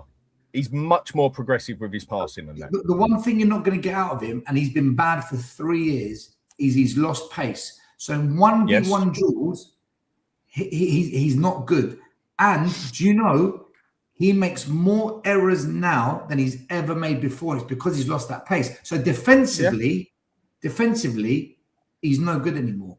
Maybe going forward, he might offer us something. I can see where you're coming from there. But again, depending how we want to play it, he's out of what we have, I would pick him over Udogie and Spence if I want to go forward with the ball. I think he's a lot more progressive. I think Spence can be evolved, man. Like you saw against Argentina. He can't cross for shit. Yeah, but he got forward a couple of times and couldn't cross for shit. Yeah, but the thing is, we've got players up front that are poor in the air. And the data shows it, that they're not good in the air. We're going to play the ball on the deck. It has to go on the deck. On the deck, he's not bad. Passing it on the deck, he's capable. Look, I just think But he's going still- forward, Dan, I'd rather try and build a team with Spence. Whereas Robertson, we know in 2 years' time he's gone, right? He's going to need to be replaced. I can agree with that bit. Yeah, I get your point there. Look, I hope he does But- well. I just think we got him because he was free. By the I way, could agree with that as well. I don't know if you've heard. Apparently, Newcastle have agreed to pay 55 million for Bergvall. We've accepted it, which means So that wasn't part of the Oh, whole wow. deal with Tonali and everything in. Then they've just decided we'll sell Tonali. Oh, do you know what? Yeah, we're going to buy Bergvall now with the money you've bought us. There's Mate, obviously something in that, surely, isn't there? that means we've sold Vuskovic and Bergvall, if it goes through, for over 100 million. Yeah. The world's gone And fucking. Fantastic business. But that's what Unbelievable. I've been saying I want Spurs to do. But you will still have people saying, yeah, but he could have ended up good. He could have ended up like this. But he's young. You got to give him a chance. I fucking throw him under No, a bus. you take those deals. You take those deals. Exactly. Five- But so many five times people the would have money. said no. We got 5 times the money on both of them. 5 times. We paid 10 for both, roughly, right? Yeah. And we are getting 55 and 50 for 2 of them. Like, listen, I've been watching Vuskovic since he was 16 because he was unknown in Poland. I think the guy is a fucking quality center back, right? Yep. Maybe not necessarily for like heavy ball possession teams, right? But I think he will be He's a slow. wicked center back, right? He's very because slow. he's slow, right? But to not take 50 million from Brighton would be a stupid. massive fuck up. Would be a massive fuck up, right? He didn't play a single fucking minute for us, and we got 50 million for the guy, right? Exactly. And 20% of the next transfer on top of that, and matching rights. Like, I have no issue with that. Same thing with Bergvall, right? You know what? The 2 previous seasons, I developed a really fucking useful skill, which is I don't get attached to these players. They can all fuck off, No. right? Yeah. After 2 17th place finishes, all of them can just fuck off. So Exactly. Bergvall 55 million. Thank you. Bye bye. And apparently, How many people we're were going to get the Slovenia up for with this? 60. Apparently, we're getting Slovenia for 60 as well. So that's You're 10 million. learning, Mikel. You're learning. You know what I mean? You're learning. Like, you know what I mean? Mate, Does anyone know who's selling these players? Who's negotiating the sales of these players? Because we've all praised Daniel Levy for being able to sell players. Who's selling these players at these prices? No. Benji, wrong question. Go on. Look what's going on now that Levy's not here. Because when we said Levy out, oh, no, go support Arsenal. Oh, no, you're toxic. Oh, no, be careful what you wish for. He's gone, and clearly there is a fundamental change in transfer behaviour. Both players On the in transfer and out. market, 100%. he was too pickpocket, wanted to save 5 million here and there, and he fucked it up many times. But when it came even to the but Dan was transfers. selling players. Yeah, 2 weeks ago, people are sucking Levy off like he should come back. I'm saying Levy has done plenty at the club as well. The only reason this Listen, club can do what it does now is because of Levy. There's I've two called him sides. out on his channel. I've called him out on my channel. I've called him out on a joint channel. I've called him out again. Sean Butler did this. He poisoned everyone's heads about Levy. He's to blame. Where are you? Come on. No, Butler, there's if two you're sides to watching- the story. Come There's on. two sides to the story.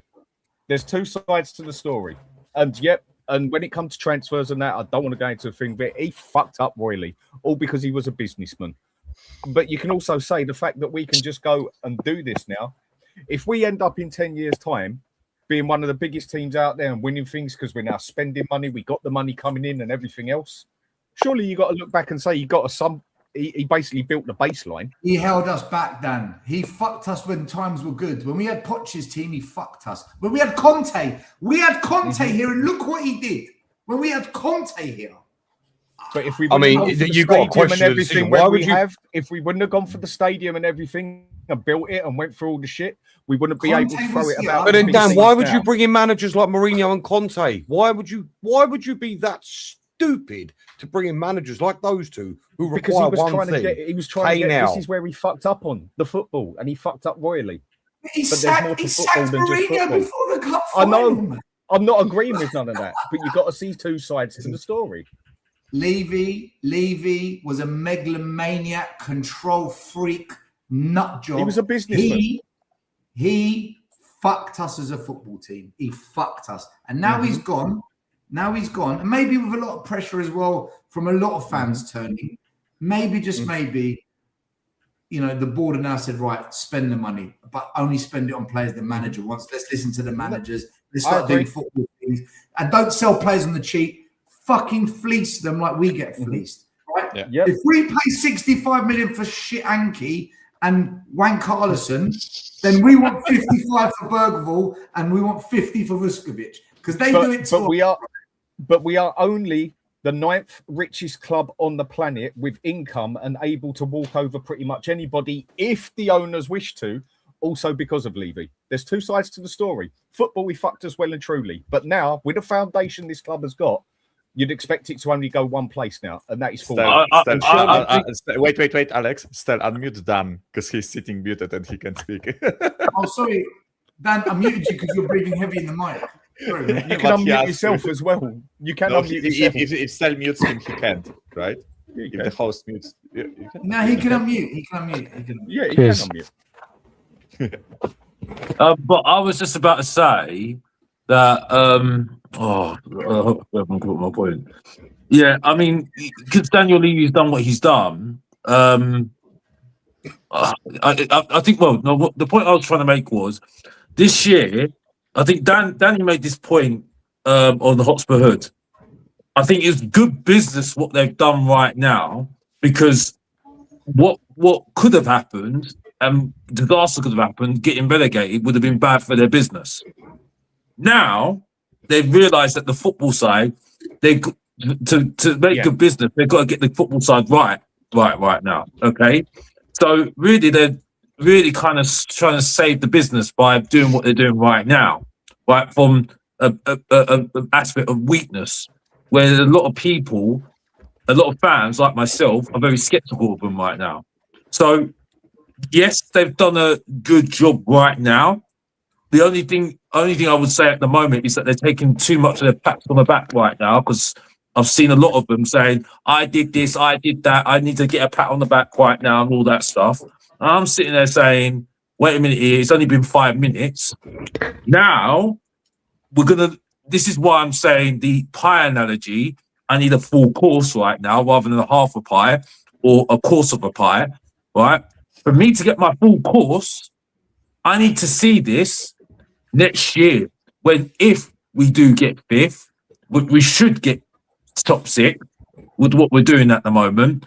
In the moment of strength, are we going to go on and go again? You get what I'm saying? Right? And in the following season, can we go again?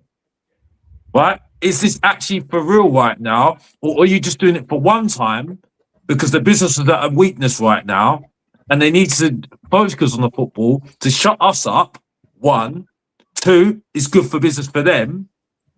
And 3, we've got De Zerbi in. I need to see this more further consistently. And then they get their credit. Because then I know that they're running a football club. At the moment, they're trying to get credit for things that they've only done for 5 minutes. And I'm sorry, that don't work like that. You know what I mean? You don't see Sainsbury's doing that.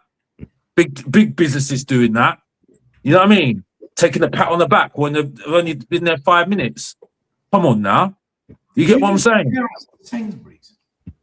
Yeah, I was trying to think of an analogy, but it went completely wrong. You get what I'm saying? It's Alex a show, wants his cherry guys. pie, It's a show, guys. You know what I mean? We got, we're fans at the day. You know what I mean? We've got to have a bit of fun. You get what I'm saying? No, like the fact you said it went completely wrong. That was fucking honest. Guys, we could have been spending this level of money for the last 5 seasons. That's what point, I mean. Yeah. I don't buy this. I don't forgive and forget that easily. Like box office, this has got to be proven over multiple seasons. Yes. And when the pressure gets more, say we make Champions League at some point next season or the season after, what are we going to do? What are we going to do? Are we going to up the level of signing? Are we going to keep backing the manager? Are we going to fix problems if players don't work out? We're going to change Kingsley if he's not good enough. So much has got to be proven. And I get it, let's be honest, a lot of the fan base are easily pleased, aren't they? And they forget about the past. Every season they reset and go again. I get it. Each to their own, but not me. I've got to see this across multiple windows and actually see if they actually have changed, and it's just not one massive transfer window just to please the fans. But it's on ENIC's head now, isn't it? If they only say do this just to try it and get stability and then don't do fuck all, who do we blame then? Or does it actually show that there was a bigger boss? There is two sides to the story, is all I say. Do you know? That's all I'm saying. There's two sides. But Dan, there's a big thing here. Like I agree with Dan List and Mr. Cherry Pie, but in all fairness, you've got to remember one. Sorry, I can't help it. I love it. No, it's a chat thing. It was actually in your chat. No, I agree with both of them to an extent. But listen, you got to admit, ENIC said their business plan.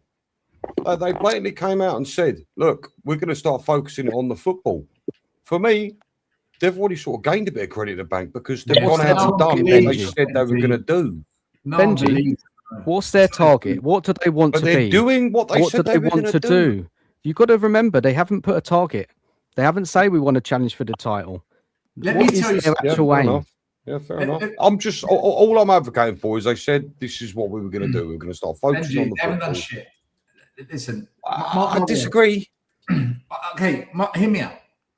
Go on. They will do what they've got to do to get us back to top four. They've always done that. Whenever we're in a position of weakness, they always try and strengthen us. The test for this ENIC board is what they do when we're in a position of strength. When we get back to back top four, when we come third, maybe second, maybe, right? If that happens, what do you do then? Are you going to do what Arsenal did? Get Eze, get Gyökeres, get Hincapié, go and get Zubamendi and get it over the line? Because they never do that. So when they get us back to the good place, it's what they do then that will prove what they're about. That's that. Yeah. And we might have to wait 3-4 years for that. Maybe 2 years. I don't know. But when that day comes, and it will come, then we'll know what they're about. And I said the same thing on We Are Tottenham TV, and I got called out for it. I'm like, go and call me out. I know I'm right. Yeah, you just verified everything I said, though. You said exactly what I've said. You know what I mean? Are you not more inclined, though? Are you not more? Still, listen, I make you 100% right. You are right. You will know a difference when we are in a place of power. I fully am on board with that. But are you not now more inclined to believe that that's what's going to happen, given that their business model, their plan has started to come to fruition in the timescale they said it was going to? I've seen them do what they've got to do to get us back to top 4, top 6 millions of times. I've never seen them give it the Billy Big Nuts there's been a shake-up in this club from top to bottom, though. Still, these are different people. And we don't know what could happen to the Derby in the next couple of years as well. You forget that as well. You know what I mean? So, and I don't see this club having a plan after the Derby. That's my problem at the moment, because we ain't got a director of football at the moment. You get what I'm saying? So at the moment, yeah, it's all nice and dandy at the moment because they've got the manager happy. They're getting what they want. But the director of football, I know we've got this Raf Mawson, but he's just the guy that is just he just looks like he's just the guy that just does the deals. That's it. It's a complete deal. That's it. Someone said it earlier, right? If this summer window happens for the next 3 years, then I'll start talking about you. Yeah. If they do it for 3 years in a row, I'll say, do you know what? Fucking hell. They're not holding back. Still, if I'm coming across like I think, oh my God, these people are amazing. This is great. It's not. I'm more inclined now to believe. You do sound like a board member. I'm not going to lie. You do sound. Do you know what? It's the last thing I want to come across as, mate. It really is. But I'm just saying they stuck to their words. So at the very least, and but that was easy. This isn't Daniel Levy. Hold on. This isn't Daniel Levy. This isn't Joe Lewis. You know. Hopefully times are changing. Again, I'm not saying these people are, they've got a lot to make up for. No doubt. They really do. But for me, what they've done so far, there's credit in the bank. They've changed some big things. I'll tell you what they have done, because you lot aren't season ticket holders. So I couldn't transfer my season ticket across to my friend. So I renewed it, and then he's basically paid me. He's taken all the tickets for the season. And I still get the emails because technically I'm the season ticket holder. They've given us a year's free subscription to The Athletic, they've given us Spurs play for free for a whole season, which means we can watch any games that aren't televised. We can watch it through Spurs play, including all the academy games. And they've given us, mate. The reason I'm saying this is It's a good thing, right? Well, this is what I'm saying. We've never been given as fans this much benefit as a season ticket holder. Normally, you get your season ticket and you get a £20. Shut up and go and sit down. A pack of chips. And a pack of chips in the nuts. Oh, no, we don't even get a pack of chips, mate. We don't even get a pack of chips. But this is what I'm saying. You want big players. You're going to get big players. You want the wage cap. What I'm saying is they're actually look, people in the chat saying their Fleck is terrible. I don't disagree. I'm not a fan. But the point is, a lot of fans do like that. And the fact that they've given us Spurs play, that's not a bad thing. It's a nice little perk. So, but they had to do it still. They've had to do it because look what's happened the last couple of seasons. Yes, Nearly got relegated. They've got to give something back to the fans. I'm not defending them, mate. I'm not defending them. You know me, I can't stand them. But they didn't have to do it. It's the fact that they actually chose to do it for once. For once, they actually did a little something. Guys, so is there not optimism there, though? Is there not optimism? Yeah, Benji, I get it. But Spurs haven't achieved anything yet. Right, for me, I don't celebrate transfer windows. I celebrate trophies. Yeah. We start winning trophies, then I'll get excited. Until then, we don't know what's going to happen. Facts. Yeah, for sure, without doubt. I'm merely suggesting that maybe there is cause for optimism there, and it's the first time in 25 fucking years you can be I've ever said that. You can be optimistic, of course. We're all optimistic about the next season. We're looking forward to it. The football is going to be better under De Zerbi. There's no doubt about it. How far it's going to go, we don't know yet. Yeah, the football is going to be good, man. The football is going to be good. We're gonna play good football, man. Do you not think it's just nice for once to be able to look at the future with a bit of a smile rather than? Do you know what I mean? It's been a while. Not until they do it for 3 years in a row. They go big from a position of strength, because we've been here before, Benji. Like, I get why so many fans are super excited. I get it. I understand it. I can't just forget what they do. No. I just forget that. You know, it's like no. Benji, it's like your wife cheats on you 10 years in a row, but for 1 year, she's a little bit loyal. I was just thinking that. It's that dude that cheats on his girlfriend, and then he gives her flowers. He's like, and it's all is forgiven, and he's like, okay. Yeah, but listen. That there is a chance he actually changed, right? We have to wait and see. Look, I'm not all on them. I'm not. I don't know, man. Like, look, I will never. I've been a miserable prick for 25 years. A miserable prick. Look at me. This is what you've done to me, Tottenham Hotspurs. I'm not saying, you know. And about 2 hours, 32 minutes as well. What, because I disagree? Oh, whatever. I don't give a fuck. I'm too tired. Benji, you feel how you want to feel, mate. At the end of the day, you feel how you want to feel, mate. Don't have to justify yourself.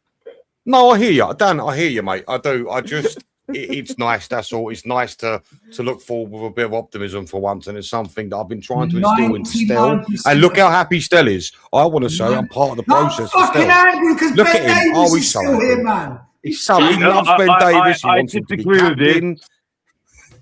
I disagree with this. You just because you don't like Spurs and you're not happy with Spurs doesn't make you an unhappy person. It's just that in life, I always say this: in life, you can do.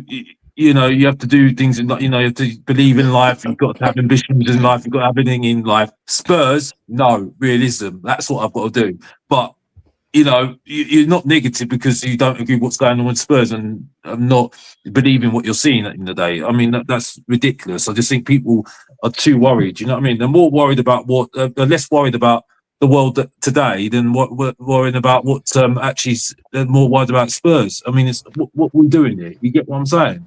You know? No. I don't get it. Life to a lot of people, do you know what I mean? 99% of fans are just like Benji right now. They're optimistic, they're looking forward to it, they're excited, they think change is coming, and I totally get it. And you should all stay that way. Don't change. Don't categorize me, you son of a bitch. I've put you in a good place. I've put you in a good space. But I think I there's a don't think small- Enoch are great. I just want to clarify. Okay. Yeah, look, you can still dislike them, but I think there's a tiny group of fans like the Dan list, like me, maybe a few others, Who are that still just look at it and skeptical. say, do you know what?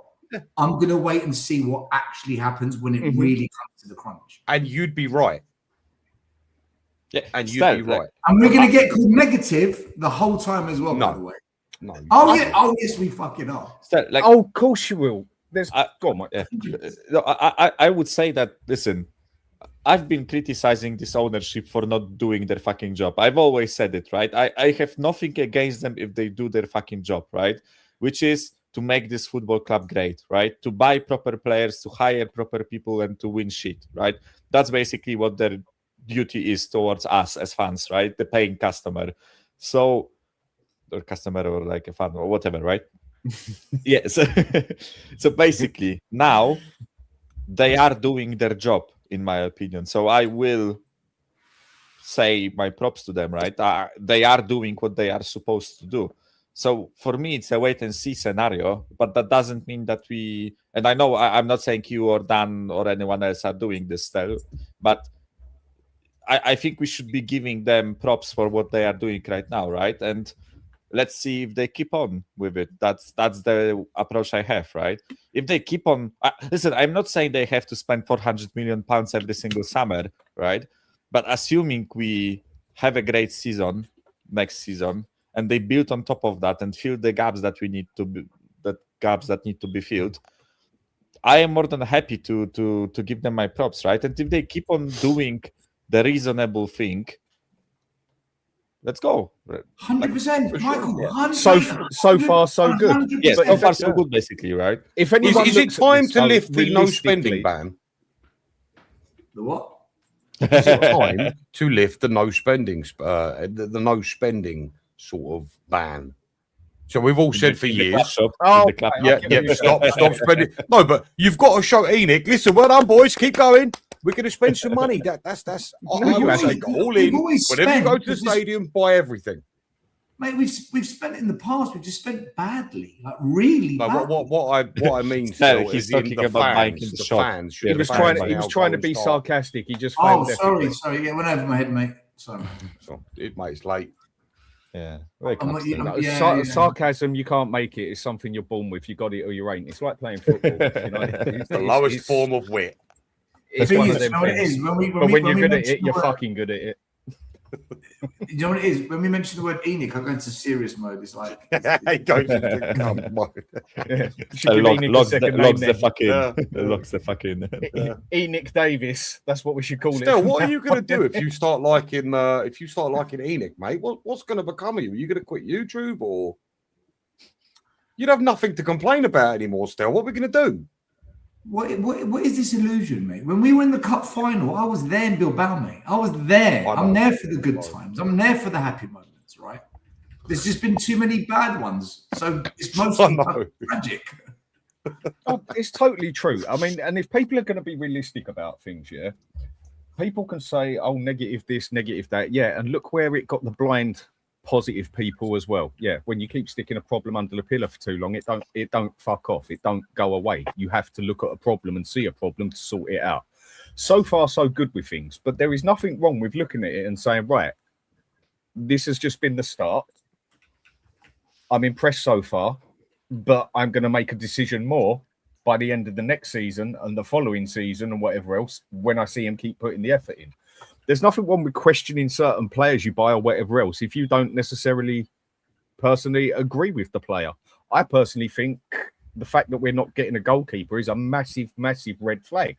But I get told that's just negative to see that. Well, bollocks, that's just the way I look at it, like it or lump it. If someone gives me a better way to see it, then I might change my mind. Whereas other people don't think it is a problem. So that's down to them. But you're never, ever allowed to look at something and say, well, I don't quite... It's like you're meant to accept everything that comes in and just be positive about it. Well, there's nothing wrong with having a good attitude towards it and thinking, okay, that could work. But there's nothing wrong with sitting there and being realistic and saying, yeah, this could go very wrong because I don't agree with this either. It's just being realistic in my side. You've always got to see two sides to it. And especially the way it's been with Spurs over the years. It's been so negative in one way, but also so positive in the other way. that the positive side, I think, has done it more damage than anything, where people have just been willing to just put the problems aside and just try and be basically positive about it and totally ignore the problems. That don't do you no favours either. I think, if anything, that's worse than looking at problems, basically. At the moment, so far, so good. Yeah, so but that's we get a striker and a winger, and it goes from there. So Yeah, Alex, that's Tottenham. Alex, one second. Guys, do you not want to carry on? Yeah. Yeah, All right, because I've just got to pop out for 5 minutes, so I'll let you lot run it for 5.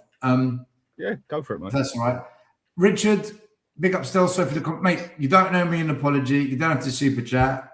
It's football, but look, appreciate your comments. Just have a good weekend, buddy. And honestly, it's all love. It's all love. Big up to you. Big up to you. All right, I'll be back in 5. You lot can just don't destroy my channel. If you do, you do. No, oh boy, this is gonna be fun. Still's just got to go to the door and get his pizza that he ordered. Actually, it's burger and chips. I was close. Either way, only takes 20 minutes and it's at your bloody door these days. Simple as Danny, I feel like you're itching to talk about one of your favourite players, Kinski, and how much faith you've got in him this season. Tell me something. Tell me something. Do you not think that is, given the state of our outfield players, do you not think the goalkeeper, I can't even fucking talk anymore, I need to go to bed. The goalkeeper position is a calculated risk? Do you not think that's why people are maybe not going on about it so much? No, I think a lot of it comes down to Spurs supporters again. Of all of a sudden, like, Spence is a spectacular player because he's had one solid game and 2 good intros as a sub. Basically, all of a sudden we can't get rid of him and he's fucking excellent. That's how easily simplified a lot of Spurs fans are to change their mind in a lot of ways. And I think a goalkeeper is just as every bit as important as a bloody striker, if not more important at times. A goalkeeper can save you 10 to 15 points a season as well. I do not agree with having a goalkeeper that has absolutely lack of experience, has had 5 good games with a couple of good saves, and having him as my number 1 goalkeeper when there's significantly better out there at a respectable price as well. I mean, I don't know how everyone else feels. Everyone else sees it different. But the first thing I would buy when building a team, I want a solid goalkeeper. That is the first thing I personally go for. Yeah, and I agree. I agree. Nothing to prove he is a solid goalkeeper, bar 5 games. Sorry, Dan. What I think, if this club are going for it, right, £100 million here, £100 million there, why wouldn't you make sure that position is dead cert? This is where I'm a little bit confused with some of the transfers. Not all of them. We've made some good transfers. People like Robertson, he's on his way out. Re-signing Ben Davies completely takes up a squad player. Yeah, we could have used that position for somebody else. Goalie's a risk. I mean, if this is what I mean, are the club going for it or are they just holding back on certain things? You know, I'd rather them go and get a solid keeper. And even if it was the backup, I look at the backup, even if the backup was solid, Dubravka, 37, surely there was a better goalie out there who we could have got older to compete with Kinski. With the money we've got coming in, you go and look over at Italy. Juventus are the ones that it looks like are going to go for Vicario, yeah? There's a reason to it. It weren't their first choice. But he's only going to cost about 15 million. So they're going for him. Because in Italy, just money is few and far between with a lot of clubs, unless something has been pumped into it all of a sudden. And the keeper I want is at Roma, Miles Sevilla. He's gone 2 seasons now with 30 clean bloody sheets. He can distribute the ball. He's a fucking quality keeper. And we're all willing to just put, don't worry, Kinski made 3 good saves and had 5 good games. He'll be brilliant now for us, yeah? For me, keeper is massively, massively, massively important. And I bet you I lay money on it that if I hope it doesn't, but if he goes and say he has 3 dodgy games with a couple of saves that you'd expect someone to make and he screws it up, people will start going off their head. Why did we leave an inexperienced goalkeeper in goal? Why didn't we get a quality goalkeeper? Why didn't we look at a goalkeeper? Because a goalkeeper saves you games. A goalkeeper can win you leagues and win you cups as well. Obviously, you need the striker to do it, but a goalkeeper is just as important, in my opinion. And Benji says calculated risks, doesn't he? But Benji, you put it like a calculated risk. I don't know if you could do that with a goalie. You got, like Dan said, the goalie's got to be strong, like the forward. You need a top forward. You need a top goalie if you want to do well next season. And Kinski may turn out to be the man, but if we're going for it, why don't we just make sure we got that position locked down? I will admit you are right. You are bang on the money there. Like, look, realistically, going and buying a keeper you're not looking at any more than 30, 40 million. If I'm not mistaken, Dan's favourite keeper at the moment, guy at Roma, I cannot pronounce his name. Sevilla, right? Miles Yeah. Sevilla, something like that. You think he's available for about 30, 40 million, right? It does beg the question. He's just refused the contract at Roma. I can't remember whether it's a year or two he's got left, but he's just refused the contract, and Juventus went for him. And Roma said that they wanted something like 35 mil, 40 mil, basically, and Juventus just couldn't pay it. It's not they didn't want to; they couldn't pay it. They're still trying to sell their bloody best defender and everything because of the money lack of in Italy at the minute. And so they're now looking at Vicario. Same reason Inter was looking at Vicario. They know who they wanted, but they can't even afford to go and pay the 30, 35 million. Now, even though Roma are in Champions League now, it still doesn't mean they've got the money to throw about and spend it just yet. In Italy, they are desperate for money. Why do you think it looks like Kone's leaving there? Another one I think we should have gone for. And I just, like I said, I just think a goalkeeper is extremely important. And tell me one solid team out there that you've ever really seen that has not had a good goalkeeper. So how do you think this has come about? Do you think this decision is solely on De Zerbi? Is that where you're going with this? Well, if the other decisions are on him of if the other decisions of who we buy and everything else is going to be on his head, then this one's got to be on his head as well if it goes wrong. But maybe he just doesn't see. He sees more of Kingsley than we do, and he doesn't see it as much of a problem as we need a striker and a left winger. Okay, I understand that, but it's just from the way I see football. We need a goalkeeper. I mean, look at Arsenal. Until they actually got their goalkeeper sorted out, how many times did he hold them back? For sure. I'll make you right, mate. 100%. I agree with that. Name me a solid team out there that has not had a solid goalkeeper. I mean, there is that old saying, isn't there? There is that old saying about keepers. Yeah. Goalkeeper is that important. I just don't think a lot of people actually look at a goalkeeper and give it the credit that a goalkeeper deserves. I mean, how many goalkeepers have got a player of the Ballon d'Or or whatever, when there's probably been a fair few out there? I think it's only one in it or two that could have quite easily got it, because you can quite easily see that because of that goalkeeper, they won that cup, or because of that goalkeeper, they got another 13, 15 points in the league. And that goalkeepers do not get the credit they deserve. A goalkeeper can make 5 good quality saves, whereas a striker could go and score a goal, and the striker will get all the bloody credit, and the goalkeeper will just get a tap on the shoulder and well done. I mean, if I'm wrong here, someone make me wrong. It's hard to argue, isn't it, really? It's hard to argue. Goalkeepers are massively important. Everywhere you've ever... I mean, look at Real Madrid always had a solid goalkeeper. Yeah? Every team that's always won over here always had a solid goalkeeper. I think the worst one you can look at is probably Kasper Schmeichel when he was at Leicester when they won the league. And PSG. Who's that keeper at PSG? I think he's a Russian kid. Say his name. Yeah, he's good as well, though. But again, people are being satisfied with someone who has had 5 solid games for us and has played, maybe about 12 Premier League games in his life. What I didn't want in this window, guys, was question marks. I wanted less question marks in this window. I don't want signings where there's question marks. I wanted them to get it as right as possible. I know every transfer is a risk. I get that, of course, but that's what I wanted. I wanted the players that we're bringing in. I'm going to go, yeah, I get it. Yeah, fair enough.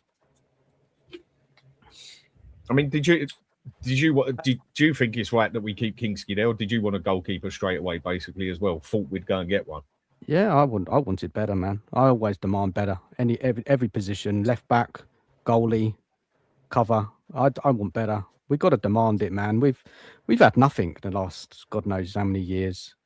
You know, when's the club going to be serious? And this is what I want to see. I want to win things. I want to win the Premier League. I want to win things, domestic cups. I want the club to be the best it can be, and they haven't been it. They haven't done it past God knows how many years. I don't mind Kingsley being our second keeper. I don't mind that. I think he's got the quality to do that as such. Yeah.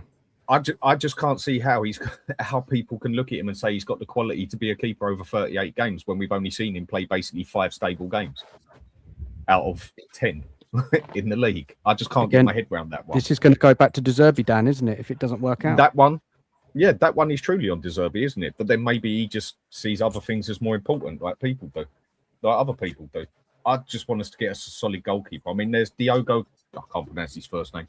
Diogo Costa as well. There's another solid goalkeeper for you. Another one in Italy. I can't. What's his bloody name? Atalanta. He's another very good goalkeeper. He can distribute the ball well. It depends what De Zerbi wants out of him, I suppose. And if it doesn't work, people are going to turn very quickly. Like, well, why? And other thing as well with it. How many people have ever relied on a young goalkeeper? Not many. Goalkeeper is usually one you expect to be that bit more experienced, isn't it? When he's your first goalkeeper, especially when you're in the Premier League or Serie A or whether you're in Bundesliga and that. Usually the goalkeeper is the most established one there, the most experienced, I'd say. Usually. Is he getting in any top 6 team? Was the goalkeeper the priority for this season, though? I think a goalkeeper was a big part. I mean, because people were saying that Vicario cost us countless times and Kinski saved us the season. Well, then you can also say Vicario made some bloody good saves as well, but then also screwed it up quite nicely. I mean, one thing I'll give Kinski, fair play on him for the mentality of being able to come back from that game where I never thought he'd see step in the Spurs shirt again and do what he did. He deserves all the credit for it. But now let's see what you can do over 38 games. I personally wouldn't take that risk. I'd go out and spend 30 million on a solid goalkeeper. I'm not now giving him any more credit for that because I think he's got a credit already in the bank for that now. It's now what you're saying now. Now he's number one now. Now it's time to start saying, see if you can cement your place and show that why we're wrong at the end of the day. I think now this credit in the bank now is kind of like, yeah, you've done it now. Okay, let's see if we can move up a level. I'm kind of now gone back to. I'm not going to go back on what he's done now because really we should never have been in that situation in the first place anyway. To be honest with you, if we're really honest with you ourselves, and we just made a lucky escape. So really, to be honest with you now, Kinski for me now is the season starts. The time to prove himself is right now for me. Now you're number one. You know what I mean? So I'm not. Like I said, I don't want to end up repeating myself because I think we're clear on this at the moment. I think it's now time for Kinski to prove himself. And again, it's the same thing right now. If it doesn't work out, they've gave him a new contract, and they gave him the number one spot. So for me, this is on De Zerbi. So again, it can't go back. It can't. No one can hide out of this right now. Unfortunately, the pressure's on Tottenham. I do get that you can't fix everything, and then maybe he just looked at that weren't the one that necessarily needed fixing as much of other positions did, like up front. That bit I can understand. You can't fix everything, Dan. You can't fix it, and I'm fed up with people saying you can't fix everything. That's fine. You can't. That's right. But the point is, though, he's been able to fix a lot of things in this team, and been given a lot of money to do it. So at the end of the day, there's still. They can try and say that and try and take the pressure off of Tottenham right now, but they can't. They can't because the rivals won't allow it. So again, I'm not really having a go at somebody here. I don't think I'm going to go on the show with people that are going to be disagreeing with me anyway because I'll take them to town because I'm banned from those channels anyway. So it doesn't matter. But the point is though, is that. At the moment, there's pressure on Tottenham right now. I think that's what we've gained from the show right now. I think we all understand now. There's pressure on Tottenham to actually get into a good position right now because I'm not letting it go anymore now for me because we've been complaining about advantages and everything else with other teams. We've got the biggest advantage this season. I'm sorry, I'm not changing my mind on this at the moment. And if I look like I'm being too harsh on them. I'm sorry, I have to be honest. You know what I mean? Not when I'm seeing what other teams are going through right now. I'm sorry. I think we need to really get our big pants on and get on with it, really. You know what I mean? Yeah, because you want the whole pie, not just part of the pie. I understand. Exactly. But Mr. Cherry Pie. We can't fix it in it or apple pie. But we can't fix everything in one go, Alex. Not at all. But we can see a massive improvement on the sort of players that we're already. Do you not? Yeah, do you not have talk Spurs, players have like- Spurs done more than what you thought they'd do? Yeah, Oh, 100%. 100%. Oh, yeah.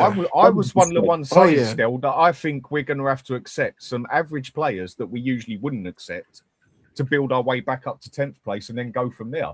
Did I think Spurs would land on the floor and go, if you'd have asked me for a midfielder I want, Tonali would have been in a top 4, top 5 pick that I would have picked out the Premier League, but I wouldn't have even suggested him because no chance would I thought that would have ever happened. You've got Savinho, you've got Tonali, you've got Fernandes, which I'm a bit doubtful about because he got relegated twice.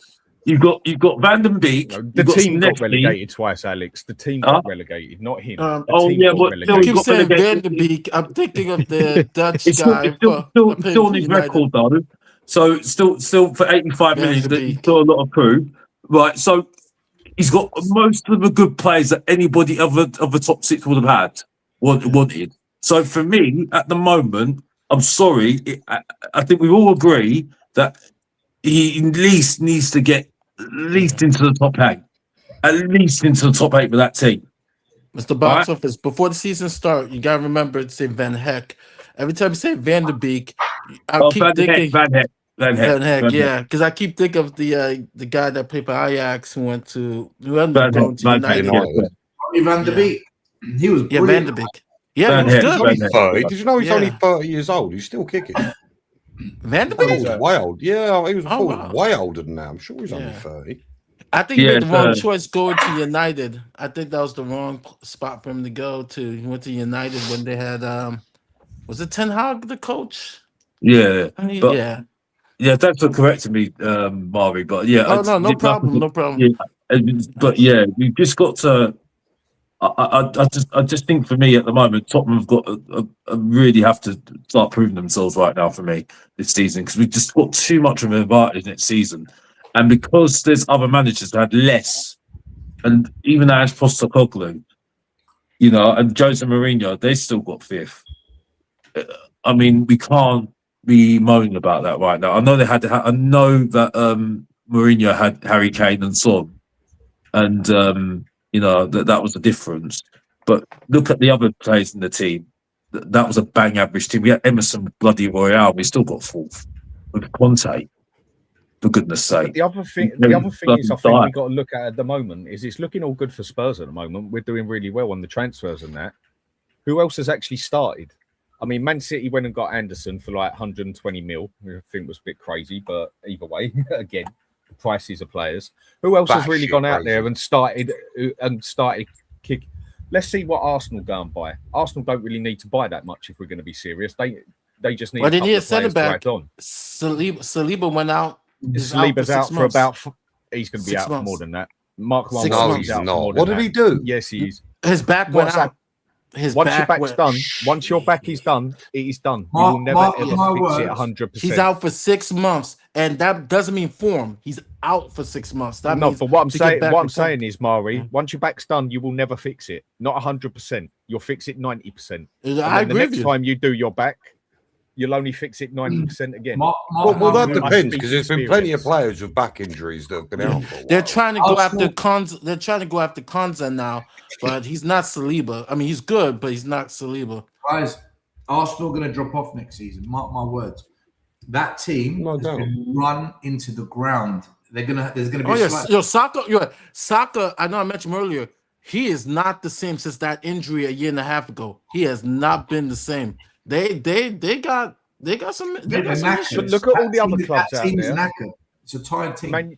Man U are still going to go buy players. City are probably going to get another couple of players in. Arsenal are going to get a couple They're of going for players in. Kone. You'd expect Chelsea to do. I know, and I ain't impressed with that at all. And Chelsea, let's see what we look like with what the others buy as well. Because, looking at it now and saying at the moment I expect 8th, and if we go and get a left and a striker, I expect top 6. But that's looking at all the other teams of how they were last season because no one else has really started buying players yet. And Let's see how it looks when the others do it as well. The team to watch out for next year, I'm telling you now, and I said it when the season ended, Iriola at Liverpool is going to cook. Iriola's a brilliant manager. I think at Liverpool, he's going to do the business. I think they're in transition though. Still, that's the. Listen, I can tend to agree with you. Bournemouth. Look what he did at Bournemouth. He Yeah, lost I know what he's done at Bournemouth, but Liverpool. You go. He lost his entire defense, and they finished 6th. They got better. Yeah, but let's be honest here. They've got to improve on their defense. He's got Verts. He's got very good players. He's got Kirkes, who used to be his old left back. He's got very good players at Liverpool. It's their defence they need to sort out. Their defence is a total utter mess. Need a DM. Their defence is a mess. I just think Liverpool get 1 or 2 players, and that's defenders are probably the easiest ones out there to buy at the moment. The better, quality ones you can go and buy. Whereas a striker, I heard they were looking at one of the Spence. hardest things to buy. I heard they were looking at Spence. I saw a blurb that says Liverpool's looking at Spence. I did hear that as well. But the main thing Liverpool need to sort out is their defence. Because, and midfield. It's their defence mainly they need to sort out. I mean, Virgil van Dijk and right wing, Salah is gone, right? Yeah. Salah is gone. Right? Yeah, Mate, but did you see that? They went for? Who's that young black academy player they've got? Who's fantastic. Liverpool? Oh yeah, I know who you're talking about. Oh, that kid. That kid's good. Whenever he's come in, imagine him under Iriola. Oh yeah, that kid. They tried he came in and hit a game winner. PSG, but he blew Liverpool out because he wanted to go PSG to take Salah's place. I can't remember his Rio. name. He's just on PSG.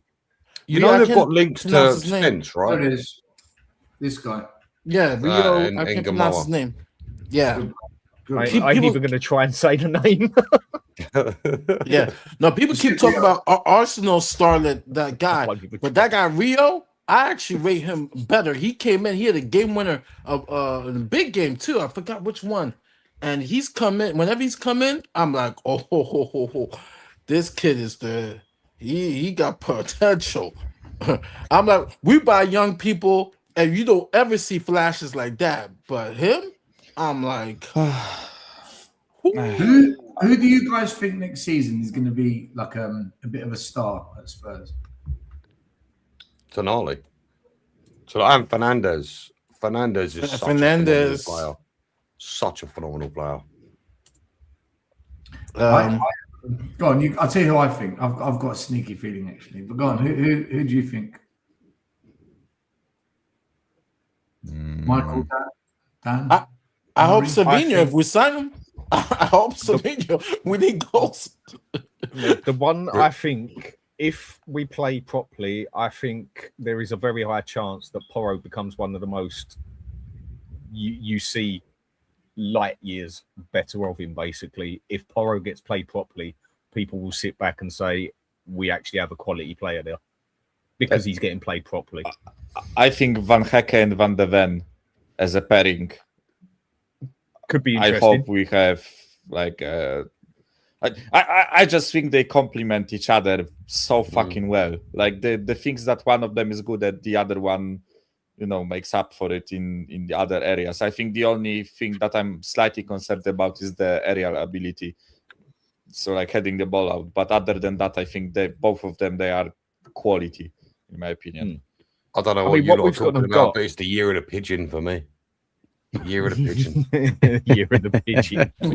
If I see him in a Spurs shirt ever again, I'm going to organise something. Motherfucker. Oh, please don't. Oh my god. I mean, can't see him. I mean, another one that I think is going to be interesting this year, if he can do it, Maddison. Maddison might end up to be quite interesting this season as well, if he can not get injured and play consistently. I mean, if you remember when we first got him and Basuma were the best two in the Premier League at the time, like the way they were playing together. And then all of a sudden, after about, 12 games, they literally both fell off a cliff. And then Maddison was totally terrible for about 10 games and then got good again. Someone help me out. When is, like I said, I don't rate him. When is Kulu coming back? Mari, who the fuck knows? Maybe never. Who the fuck knows? What is this? 2 years going? I'm like forgotten about him. Forgotten. He's dead. I think out of all the players I looked at and all the analysis, blah blah blah, the one player that's constantly Ben Davies. getting better. And Ben Davies. Yeah. I swear to God, I'm never going to let you back on my channel. I'm telling you guys, Van Heck. Van Heck. Van Heck. Yeah. Oh, yeah. Oh, Do, yeah. do you know what I want to see? I want to see a match winner do well next season, and I'm looking at it right now. I don't know who that is. Maybe Xavi coming back second half of the season. I'll tell you who. Right, if we get him, Savinho. Yeah. I watched him when he was at Girona, mate. He was incredible, like unbelievable good, like world class good. At Man City, people don't realize at Man City, he was only second in successful dribbles to Doku, and in terms of big chances created, he came second to Bernardo Silva, mate. Second. Twice in two different categories. He's a player. Savinho just needs to come to a club that's going to let him be free. Because when he was at Girona, they played very risky attacking football. He was given a lot of freedom, and he cooked. If he's given freedom at Tottenham, mark my words, Savinho is going to be dynamite for us. It is so nice to hear you say that, Still. I want to thank you personally, mate. I've been saying this, and everyone else seems to think he'd be their last choice. I don't get it. I think people are basing their thoughts on Savinho last season, which I suppose is understandable, but that guy is a fucking baller. A baller of like. Still, could you imagine Kudus and Savinho running at you? Come on now. Mate. Yeah, and who is scoring? Because none of them score. That's our problem. That's my issue with Savinho. We don't have goal scorers. Savinho is an assist provider, and we don't have a killer up top. Yeah, but they'll be feeding Richarlison. It doesn't matter, mate. We'll be fine, son. Relax. When he was at Girona, his goal scoring was all right. His first season at City wasn't bad. He had good GA. Last season was the wobbly one for him. But he was injured. He getting put left wing, right wing. And you know what I've noticed with Pep as well? I've noticed this with Pep. And centre mid, by the way. Huh? And centre mid. So he was played in centre mid. Yeah, sometimes Pep stifles dribblers because he wants a certain pass done at a certain point, and it's very calculated. Like I remember Jack Grealish at Villa I just watched him on the ball for this guy just beats everyone, and he kind of lost a bit of that at Man City. And the same thing happened to City.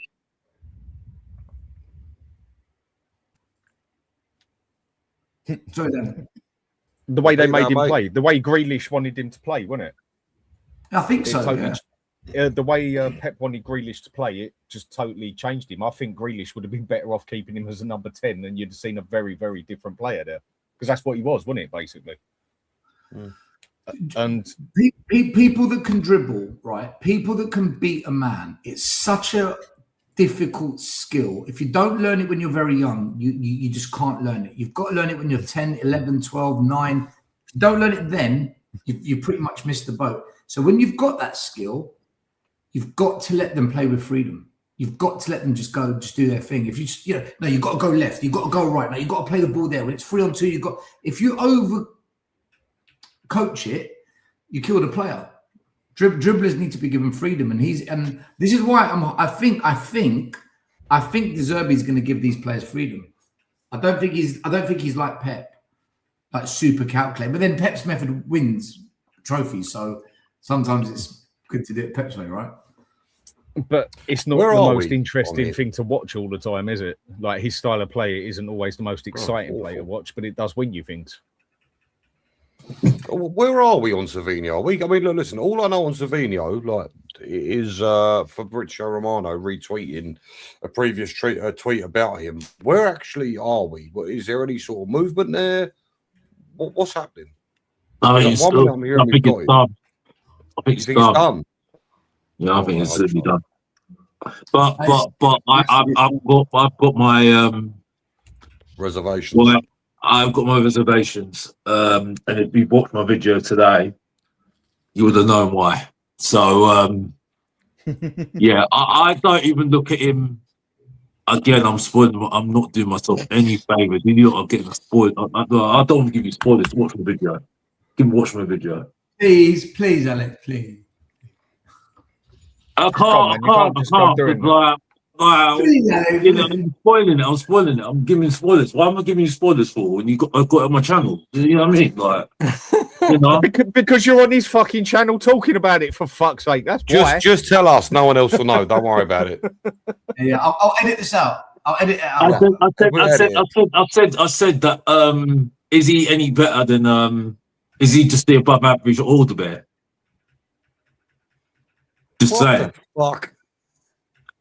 Is he above average order bear? Wow. No one is going to protect you from Stell now, mate. You're in trouble. No, listen. Mate. I'm sorry. I'm only joking with Stell, man. He's literally called out that guy. Anyway, moving on. Sorry. I'm in trouble.